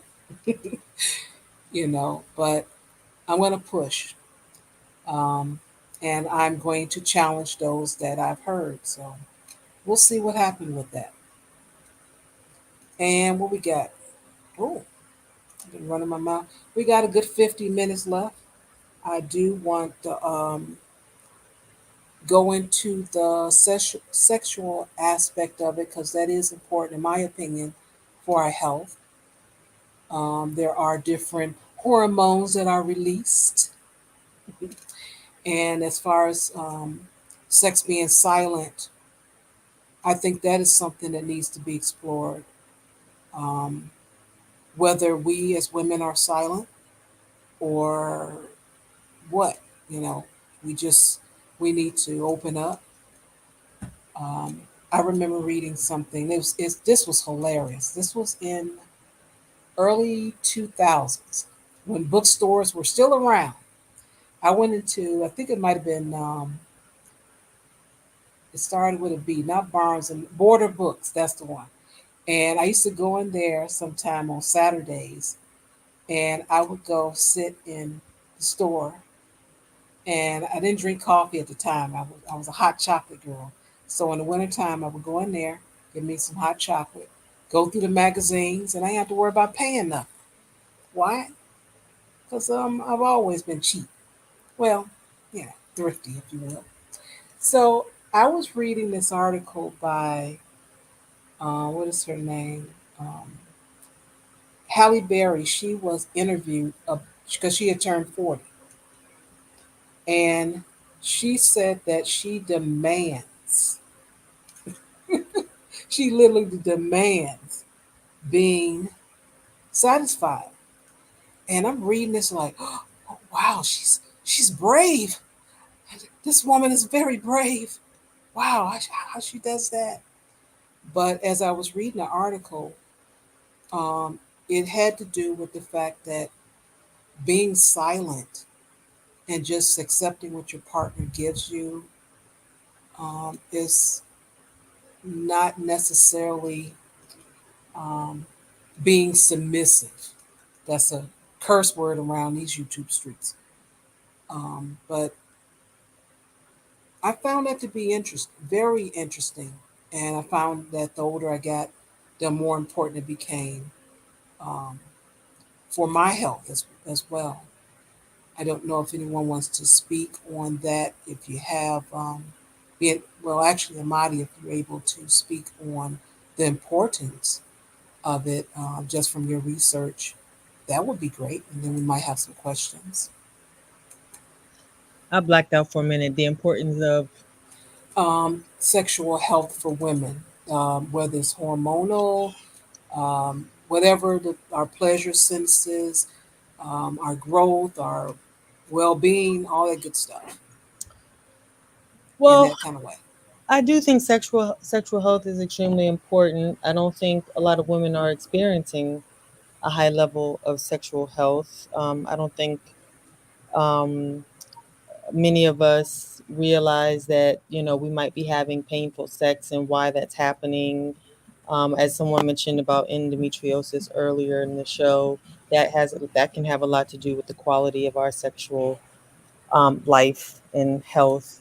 Um, whether or not you've had a child or not, um, the hormone level, the way we're eating, exercise, or physical activity, frequency. All of these things play a role. How we self-esteem, how we show up for ourselves in the world. All of these things, I think, contribute to female sexual health. I think they're probably way more contributing factors outside of the bedroom that contribute to sexual health than inside the bedroom.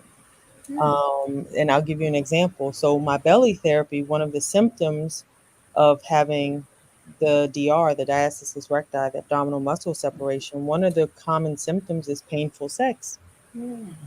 And now, if you have painful sex, that's not to say you automatically have this condition, but chances are, if you've had a kid and you have lower back pain, and like you say you have two or three of the other symptoms, and you have painful sex, there's a good chance you have this condition, and it's because the pelvic floor has been traumatized by childbirth, and so a lot of people, they might go see their doctor, they might go to a physiotherapist, they might do nothing.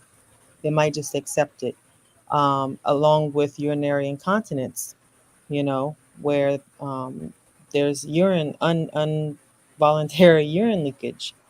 And a lot of people, equate that with, oh, I'm old, but it can happen really at any age. It's not necessarily about age. It's about the integrity of your bladder and your pelvic floor. Um, and this can also affect sexual health. If you have um, uh, um, what do you call it? Uterine prolapse, uterine, bladder, or rectum prolapse, where any of these things basically fall. They're falling, like your pelvic floor cannot support the weight of your uterus or your bladder or your rectum. It starts to descend. That can have an effect on a woman's sexual health. Her mental state can have effect on her sexual health. I mean, women, for the most part, I would say 90 to 95% of women have to have mental stimulation prior to being sexually stimulated. So men are ready.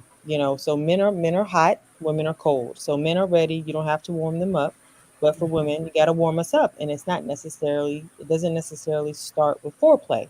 It could be at the beginning of the morning, where the man, your partner, says, "Hey, babe, you look so beautiful today. I'll take care of the dishes."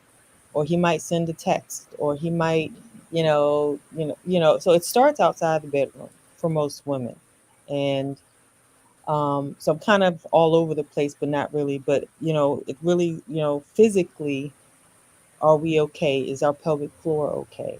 Is our hormone, going back to the hormones? Are our hormone levels okay? I'm pretty sure we've all have experienced, 1 minute we feel this way, the next minute we feel this way. Another minute we feel this way, and the next minute, we change our mind, we don't feel this way. Not necessarily talking about sex per se, but just in general, just our hormones and our emotions and all that kind of stuff. So there's so much involved with sexual health for a female. I mean, for a man too, but for a woman. Um, and so I would just, try to eat as best as you can, exercise, consistently. um, I wouldn't even say stay positive, because I've been doing research on that, and there's just balance, basically, I should say, just maintaining a healthy balance. So I'm gonna try and get in touch with you. So but Ruby, Okay. what do you think? And that was great too. That was great information. Yes, it definitely was. What do I think? I think that, well, and I can't say for the young generation, but I'm going to say for at least my generation and older, I think the majority of us were not really taught that sexuality, pleasure was really about us or for us. And there was a lot of fear, stress, anxiety, more about like I hate to use the term, but it's true, the male gaze, it's a male perception of everything. So, will you smell good to him? Will you taste good to him? Will your stomach look flat enough to him? Will it be tight enough for him? Will he, it was always like, him. And it was almost like you were there as an accessory to get him off, not so much like you guys were there to be mutual vessels of pleasure, and so I think what you find a lot, and now a lot of people are talking about it, they're coming out, like DJ Envy's wife, Jada, a bunch of people are coming out and now speaking about the fact that they didn't really have a healthy relationship with sex at all. And they certainly didn't know or understand that it had anything to do with them feeling good. It was all about performance. And so I do think you definitely have a lot of performance anxiety, a lot of anxiety of conflict between, I don't like this, but he likes this. And so I'm just going to tolerate this because I don't want to ruin his time, because really my job is just to fulfill his time and then go and, tell my friends whatever bull, but I don't really mean it. I mean, you have so many women who have never had an orgasm, could not identify what an orgasm is. They fake lots of them, though. They've lied about lots of them, but they've never had one, and they couldn't tell you what it is or how to achieve one, whether alone or with someone, right? So, I mean, I think that, and I think that definitely connects to the fact that what medical texts just took out female anatomy for like decades. It just wasn't there. Who cares, right? I mean, you have women now, when you tell women that the clitoris is more than that little nub that sticks out. I mean, I'm not even like of any age. I have a lot of women who outrightly tell me I'm lying or I'm mistaken or da da da, or maybe that's some type of condition. Like, it's just no one told us anything. And I think even those of us who thought we got good sexual education, no one told us much. And I don't think there was a lot of education and even focus on the female anatomy, let alone pleasure, until very recently. And those of us who therefore matured under that, I mean, it could be anything. It's vaginismus a lot of times is resolved from years of therapy. In essence, it's anxiety. There's an anxiety there and a lack of trust and a lack of comfort. And it's not because the guy or the husband or whoever in question is doing something wrong or did something wrong. It's more about her direct relationship with sex and sexuality, and even shame that's been built into women. You're a whore if you like sex. You're a whore if this. I mean, there's so many things that are heaped on even little girls from so early. So I think when we're talking about, sexual dysfunction in women, it's only a newly studied phenomenon, crazily enough. Um, it is something that historically has not been, I'll say, really examined deeply or appropriately. I mean, we think hysteria was. Oh, it's her need to have an orgasm. Let's send her to the doctor, and the doctor is basically going to masturbate her and get her off. And then look, she'll be fine. That's what 3/4 of women's psychological, physical, emotional health problems were. Like, I'm not even kidding. It's almost atrocious if you look at it, like, in context. So then you wonder, well, how would you have a bunch of women who are having anything but pain, discomfort, lack of interest, a whole bunch of false bravado and lying, and just a generalized lack of knowledge? Like, how could you have that, anything else in this type of society where this is what the majority of us were raised under? So that's kind of how I see it. Yeah, I noticed that you Uh, had talked about it on another show, Hmm. and I wasn't able to join the show. I listened to you, and then after you stopped talking, I had to go. Sorry, but um, you know, it is what it is. People are not. Everyone has their reasons for why they show up, and so Hmm. that's that, and I'll leave it alone. Hmm. But I find it so interesting that it's so much of we are made up of so many different things, but yet men that we hear the loudest on YouTube Hmm. make us into something else. Hmm. So I'm like, if you know a woman and she's made up of all these things, then you would understand the ups and downs, the highs and lows. You would understand all of that. But I know you can't sell that. You no, can't sell that to your audience. So Hmm. um, it's like the truth doesn't pay. The truth Hmm. isn't. Yeah, the truth doesn't pay. It isn't profitable. It's the hype, the belief, the maybe, and all the fantasy. That's what pays. And I wonder what those hormones, because I can see if I can find a song and play that and get people excited instead of lying to them, because I don't want to do that. But Mhm. um, we've made up of so many different things, and we need to make sure that we're taken care of because um, if you're a mother, it's very important. You got to give, you got to nurture, but you also have to take care of yourself. So you have your needs as well. Mhm. We're very, very complex. I mean, yet simple, if that makes any sense. We're complex the way our bodies work. I mean, we started out talking about menstrual cycles, and now we're on, pleasure, a woman's, sexual pleasure, and there's like a myriad of things that go in between that, you know. It just doesn't start and stop there. Um, I think it's important for women to, get their yearly exams and take it from there. I mean, that's the major start, making sure that everything is functioning how it should be. Mm-hmm. Um, Sexual health, I mean, nowadays, I mean, I don't know, it's crazy out there. If you're not married and or in a monogamous committed relationship, it's like, what?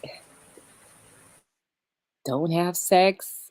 Oh, it's just too much. It's just too much going on, you know. And Yeah. women must really protect their bodies. I mean, you just have to know that the man is not going to care about protecting your body or your sexual health or even your sexual satisfaction. That Hmm. all of that's in your hands. Yeah. That's why I was, said that I noticed, even though I was a little slow about it, that it is so silent. It's really silent, and um, I'm like, you have to say something. Once you realize, you just have to say something. And one thing I do want to say is, you'd be surprised at how many women don't even know what their vagina looks like. They have not looked at their vagina.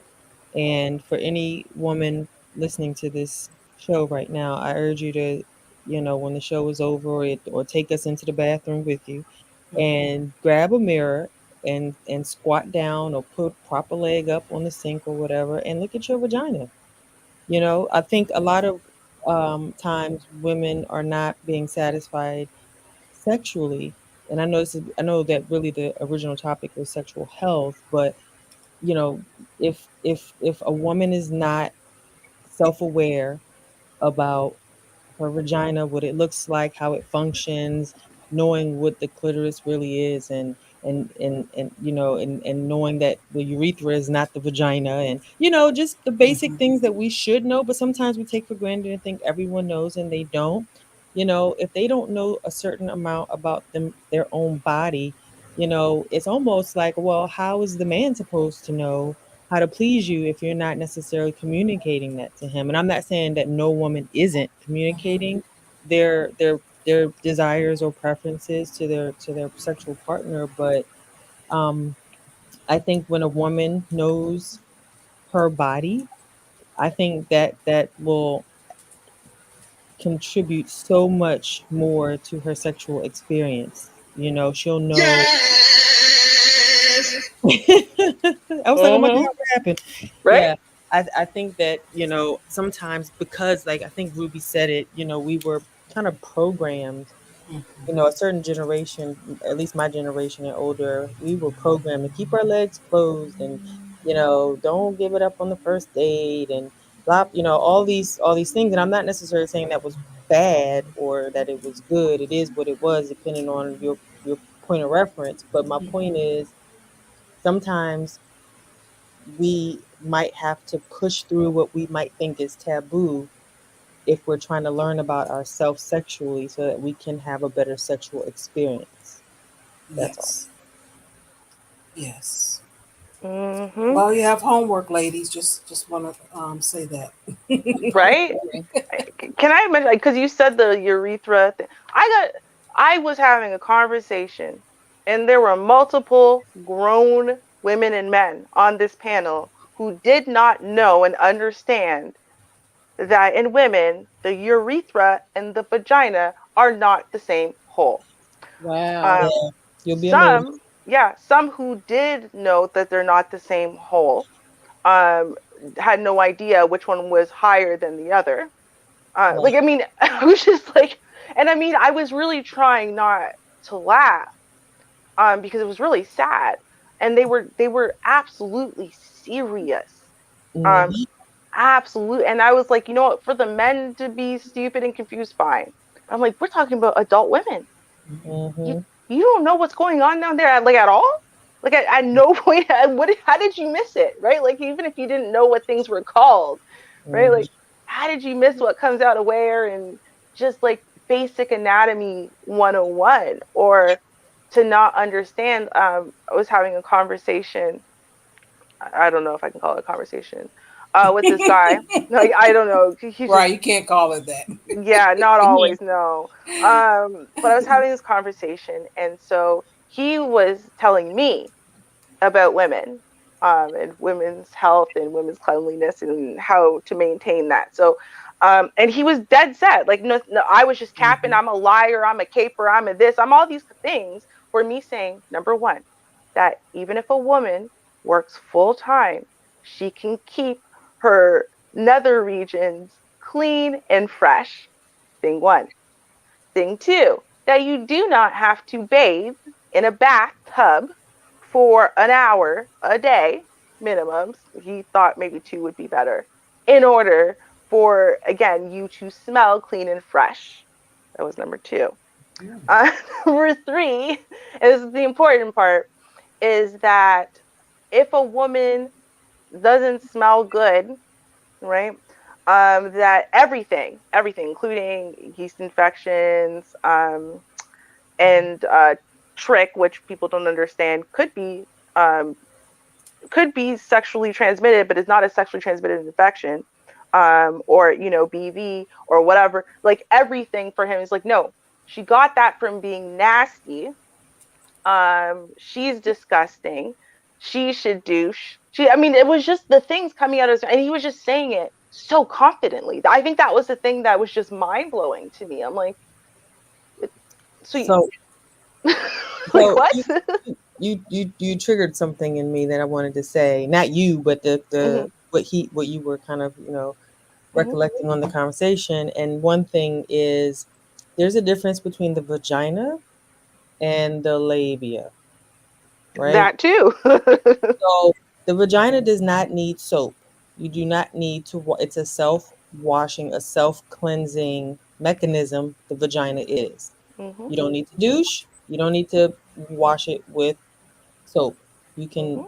right? But the lips need a little bit more than water. Hmm. So that's one thing I think a lot of people say. You got to wash your vagina. Technically, it's not the vagina. And the other thing I wanted to say, Hmm. with yeast infections, a lot of that is caused. It could be caused by a couple of things, and a lot of people don't realize that you can get a yeast infection from your male partner. I don't think a lot of Hmm. women know that either. We automatically assume if someone has a yeast infection, it's the woman's fault or blah blah blah. No, the men can give women yeast infections. But let's say you've been abstinent, you have not been having sex, and you have a yeast infection down there because you could have a yeast infection called dandruff on your scalp. So I'm just going to be, very clear.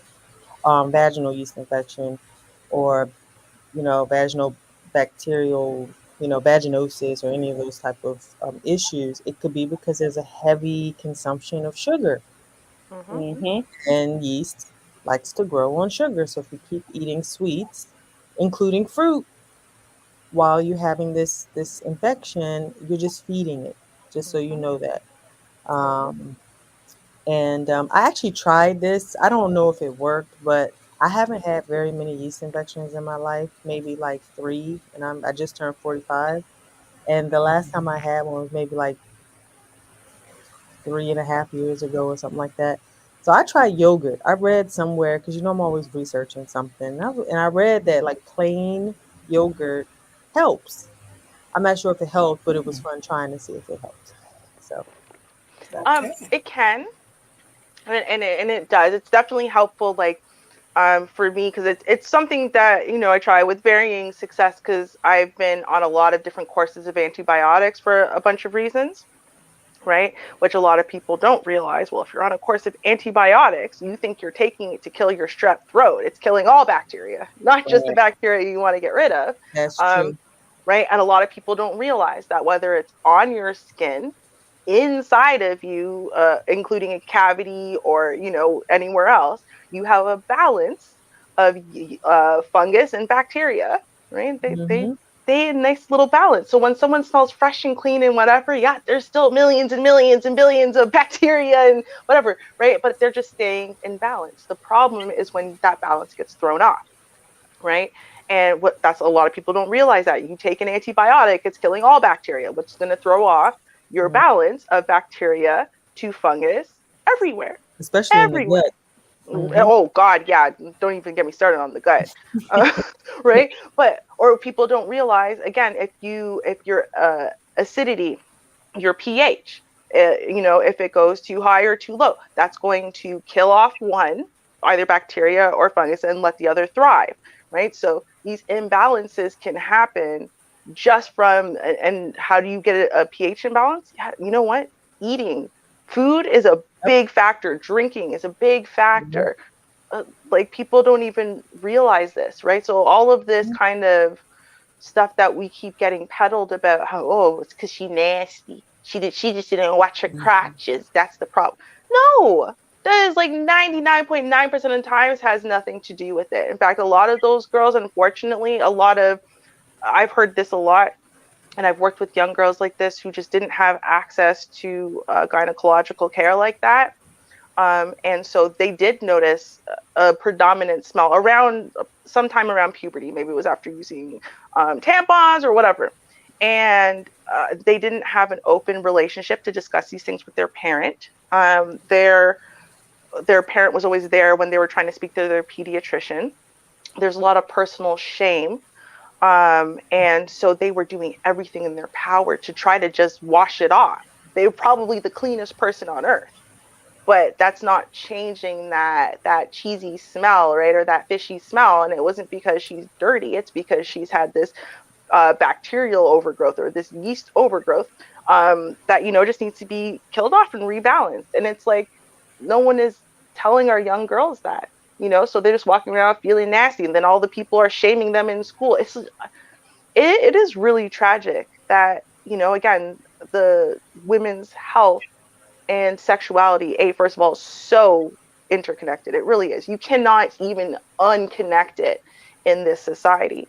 And secondly, that there's so much ignorance around both, because it allows a lot of things to go unchecked, to the point where you get people developing pelvic inflammatory disease, because they think that getting an STD panel is unnecessary unless they have the STD symptoms that they think gonorrhea, chlamydia come with. And then when they get PID, because they didn't know that, their boyfriend had cheated on them and gave them gonorrhea or whatever, well, now that, screwed up their fallopian tubes or what, it's like, but no one's telling young women these things. And I don't know why. I don't know why we are allowing our young women still in this day and age, in this age of free sex everywhere, right? Everyone can have sex now, and it's great. Why aren't we educating at least young girls and women about women? I don't know. I don't know where we're missing that there. At least we should be telling the women, at least. Right. I want to Yeah. welcome Regina to the panel. Greetings. Hey, Hey, Regina. Regina, Miss Regina. Well, good evening, ladies. Hey, everybody. How are you? Good evening. I'm well. How's everybody? Good, good. Doing Extra well. wonderful now. Char, Oh, you set me up a present. First Amaadi and now Miss Regina. Oh my God. My month is complete. Thank you. I apologize for being late. It sounds like y'all guys have some interesting discussion going on. We did. We did. Oh, Yeah, Hear I'm yeah. sorry. any of it? No. I'm sorry. Can Oh, we address this really quick? I just gotta say something.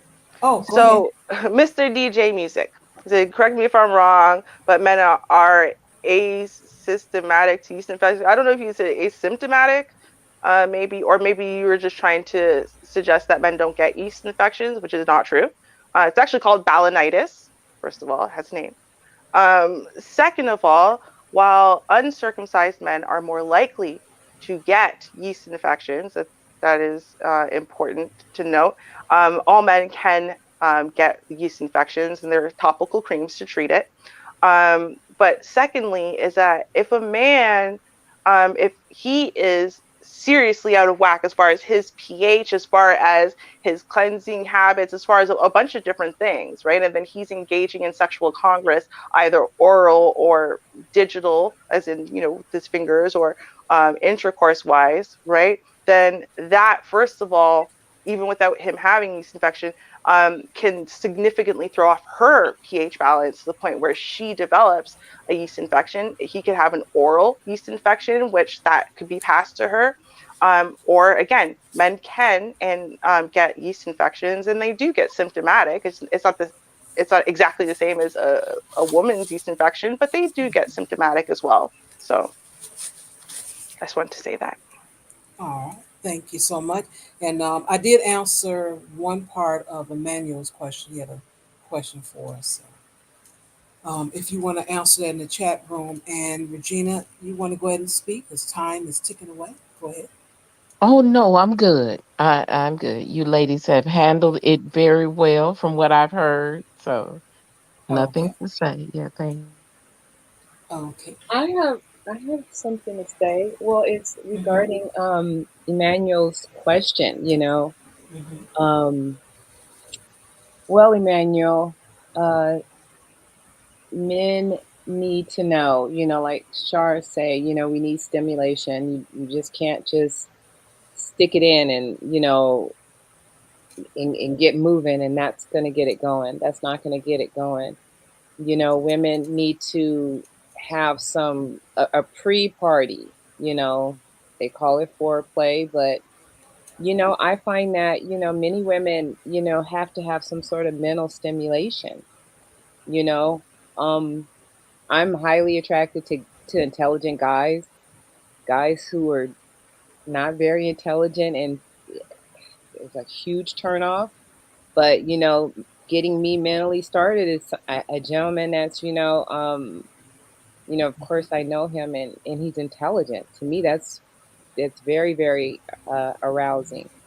Um, so it's important to know what works for that woman, and don't think that all women are the same, you know, with what they like. So it's very important to get to know the woman that you're going to be getting intimate with. Hmm. I agree with that. Where is this question? I don't. What am I missing? I feel like I'm missing it. Oh, there's the. I There have a it Found question. it. is. Oh, I'm like, where's the? What are you guys answering? Because I kept reading He Shar's only asked for, answer. for three things, but I know we're probably gonna give him about 7, 8, 9, 12 things, but take notes, Emmanuel. Okay, okay. I think that the thing that men, I will say, get wrong, maybe they're not informed of, and I think some of this has to do with women lying. And I'm being serious. Women lie a lot. Um, is that the majority of no, it's true. The majority of the nerve endings, right, in the female um, reproductive anatomy. I don't want to start using terms you've never heard of.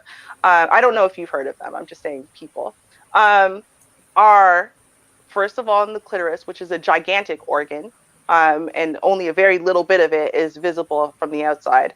Um, and then is in the top, what, 2, 3 inches of the vagina. And then after that, sensation drops off as you get deeper into her pretty dramatically. So for the fact that men seem to think, oh, the only way I could ever please a woman is to be 12 inches, hung like a horse, or to try to bang her till next Tuesday as hard and as deep as I can because I gotta try to make up for those extra lost inches. Bruh, Hmm. no, no. A lot of women, I actually started having these discussions. A lot of women wanted guys who were just girthier and longer because they had to try less hard to just accidentally stimulate things that feel good. Right? And on their stroke game, if he's just oblivious and thinks he's just supposed to pound in and out, well, he's just got a little bit more strokeage at those places that are important. So what it came down to, and I'm just saying this working with women, what it came down to was that most women were perfectly fine with an average hung guy, right? Perfectly fine with that. Had nothing to do with that. It had to do with, for real, the motion of the ocean. What is he doing, right? Because trust me, like I said, the top 3 inches, most sensitive part. So if you work it properly, she's not going to miss the extra 5 missing inches or whatever you think is missing. Trust me, she's not caring. The like her pleasure is not based on how many inches you have. It's based on what you do with her body, with her anatomy, the way you stimulate it to make her feel good. And that's not, women are not a monolith. So you're gonna have to ask questions and read her body language and change stuff up until you're hitting on all cylinders for that particular woman. But it's not a size thing, okay? It's really not. It is an effort and motion of the ocean thing. And that's actually quite true. Just to piggyback off that real quick, men have a serious hang up about how long their penis is and if they're able to satisfy the woman, regardless of how many women they've slept with. In my Mm-hmm. focus groups, this is like, well, it just really, really focus on pleasuring women, and they talk about the length of their penis. And so I actually did some research on this because I'm like, this is what, why are they so hung up on this? And there are actually studies that have been done from here to Kenya, literally, about like what a woman's preference is. Mm-hmm. And because a woman's vaginal canal is 4 to 7 inches on average, she, like you said, Ruby, like she is okay with an average size penis length Mm-hmm. because that's what her vaginal canal can accommodate. And yeah, and they did this other study that said, okay, can you list the traits of a penis, the characteristics of a penis in order of importance? And length was like 4. Girth was definitely number 1, but Mm-hmm. not the length.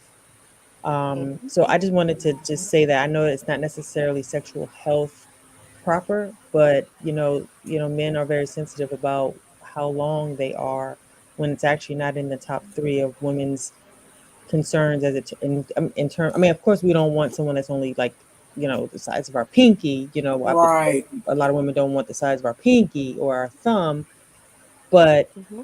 I don't think it's the number one concern that or preference that women want a man with a really long you know penis. But that's what I Correct. was going to say. Mm-hmm.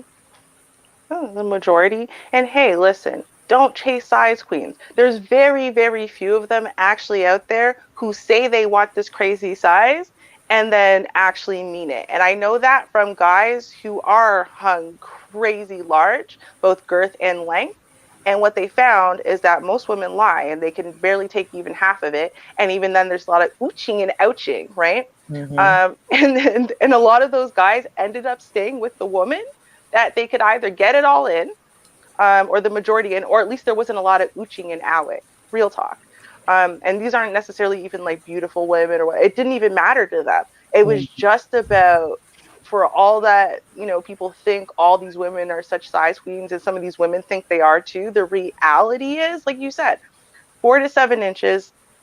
The thing is, when women are aroused, fine, the vagina elongates a little bit to accommodate a little bit more. Hmm. But the majority of the time, 12 inches would be painful. The majority of the time, as thick as your wrist would be painful. Like, it's just something Yes, that most and women are like, yes.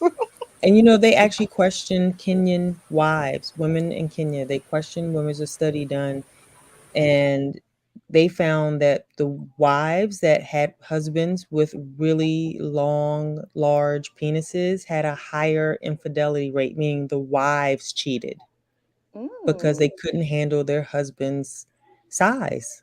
Mm-hmm. It was too big for them. Yep. Yep.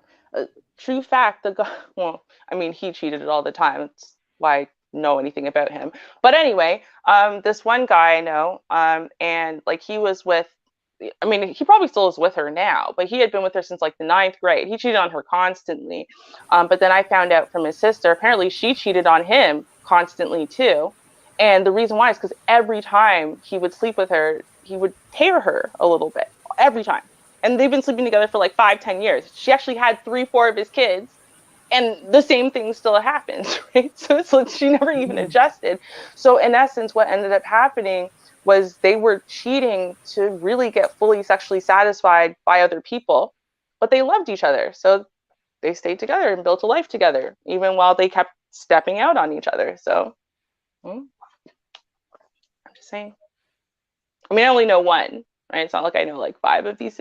I do know a case like that though. And it's like, again, I'm not sure where we get like caught up in these things. I think it's mostly social media, the housewives and Bad Girls Club. I'm watching a lot of Bad Girls Club right now, so that will be in a lot of my references. But seriously, right? It's all these shows, with like ratchet culture at the forefront that is telling women that all women think these things, or telling men all women think this way and want these things and blah blah blah. And it's like it is not true. Yeah, I do think most women have a floor, right? And when I say a floor, I don't mean a pelvic floor, although all women have those too. But I mean a floor as far as how small or how, skinny they're willing to go before it's like, I kind of feel like it's pointless, right? Yeah. But there are men who are happily married who have micro penises, like very under an inch micro God bless penises. them. That's all I can Right? say. Right. But here's the thing. The women, they stimulate him. They don't feel much, fine, whatever. But he became very good with things like oral, and other types of stimulation. So, they can both end up being very sexually satisfied. And for some women, they tend to only orgasm off of some type of oral or digital stimulation anyway. So it's not like, any type of penetration was really going to do it for them that well anyway. So it's like, you can always find that healthy balance with someone if the other things are intact, right? If the other parts of the relationship are worth pursuing. So, just saying. Yeah, because I'll compromise with a pension. I really wouldn't have. I'll do what I need to do. So, yeah, So everyone this has is a Do what floor. you need to do for the pension, huh, Char? Yeah. this is an interesting question. Top 3 things that men get wrong about women's sexual health. It's like I don't really know how to answer that because I don't know what men get right and what get wrong specifically about sexual health. But for women, um, I would say one thing is that if you very frequently self pleasure yourself with a toy or any battery operated friends, like if there's an uh overuse Mm-hmm. of these toys, you can actually desensitize yourself, meaning it may take a bit longer to climax than in the past because you've desensitized some of those nerves in your clip. Mm. Mm-hmm. So I would just, again, balance is key. So I wouldn't necessarily, everyone has a different threshold for how long, for how often, for the level of intensity. Everybody is different, but I would just be aware that self stimulation can over time lead to desensitization. Mm. Mm, that's true. Okay. I have to add in though that, and this is just me. I'm not even saying I've read this somewhere else or about other women. It's just me, right? And this is why I think when you said balance is key, I'm like, it is, because the problem is I have like an off switch somewhere in my brain that just shuts off sexual response and activity altogether. It's just gone.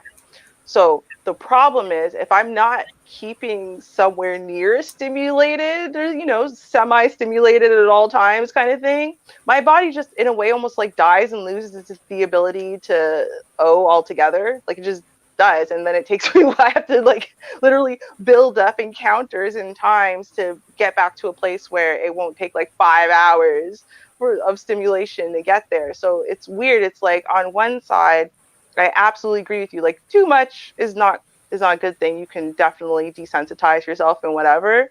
But then I'm like, I don't know. I don't think this is necessarily everyone, right? Like, I think some women they go 5 years with literally nothing, and then the right man touches them, and they're like 2 seconds they come. Right? I'm not that person. Like, if I've gone 5 years with zero sexual stimulation at all, the next person, my body's not going to be very responsive. It's almost like, well, but I do have a condition that weakens my muscles very quickly. My muscles atrophy very quickly. So that might be why. Maybe it's just those muscles atrophy for me very quickly without use. But yeah, I do need some. Like if I were single, I would need some type of manual stimulation throughout the week. Otherwise, my muscles would just die off and collect dust. Okay. Goodness. I know. I'm a special case, y'all. You know this. Our special Ruby. That's all right. That's quite all right. Right. Right. The thing, I mean, we talked about some of these things earlier though too, Emmanuel. Like the whole idea where men think women need to douche, or that if they don't smell right, they should douche because that will make it better. It won't. It will make it worse. Or that it just blew my mind. This guy really thought that working women who work 40 hours a week, they gonna be stanky down there, because they sit at a desk for 8 hours and they got to commute. So it's like 15 hours of sitting there in pants or whatever, and that's gonna make you stink. I'm like, why do you think that? Like, I don't even know where he got that from, but he wasn't the only person saying it, because then a couple people came up onto the panel to defend his nonsense, right? And I was just like, y'all really believe this? Like, do you really believe that, like, that's it, period, point blank? And I'm like, there are some factors. So if she's going to sit for 16 hours at a desk in a non-breathable fabric, like silk panties, and in a very, very tight, chafy type pants, and then fall asleep unshowered, and then wake up in the morning. Girl, like, you making me uncomfortable. I'm Yeah. in my seat. My point is, you have to look at the factors. Like, no, if you're wearing breathable cotton panties and breathable cotton pants, and it's like you're taking care of yourself. You showered in the morning. You're not going to go to bed sweaty and gross, and it's like, it's not about the working part. It's about the personal hygiene practices around that, and the choices that you're making, wise ones, to allow your kitty to breathe properly. Like I said, like breathable cotton panties, right? So I think that it's little things like that. Like, maybe if a woman says she knows what she's talking about, like, guys maybe need to listen sometimes a little bit more, instead of just, well, my grandma's friend's auntie once told me that, and like they'll just run with that for the rest of their lives, like, or some comedy show told them or something. And you're like, sorry, real quick, because I know the show is going to end. I did want to add one more thing. So not only the materials that women are wearing on their body, like the clothing, whether it's especially the bra because it's right up on the breast, and the underwear, but also the topical products that women are using. I'm not trying to what's the word? I'm not saying that they are extreme. Well, let me just say it, like Bath and Body Works, like all of these types of products, lotion, certain types of lotions, creams, perfumes.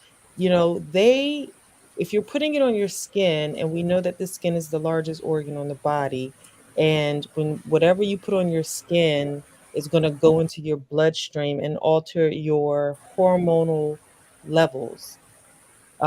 It's going to affect your body in a certain kind of way. So you might get a headache and not know why you get a headache, or you might all of a sudden become irritable and you don't know why. You might have a more, going back full circle to the beginning of this broadcast. You might have really bad PMS, and a menstrual cycle and cramping and everything. So there are a lot of contributing factors to that, and I would want to say that if you're wearing man-made fabrics or around your breasts and around your genitals, your private area, you may want to consider more natural fabrics. Like cotton as opposed to polyesters. If you're using these topical products, well, they smell good and I like this smell. That might be true, but you might also be altering your hormonal makeup, which will, as we all know, because our body runs on hormones and dictates when we want to eat, when we want to stop eating, when we're tired, when we're full, like all of these things, when we're scared, when we have a rush of energy.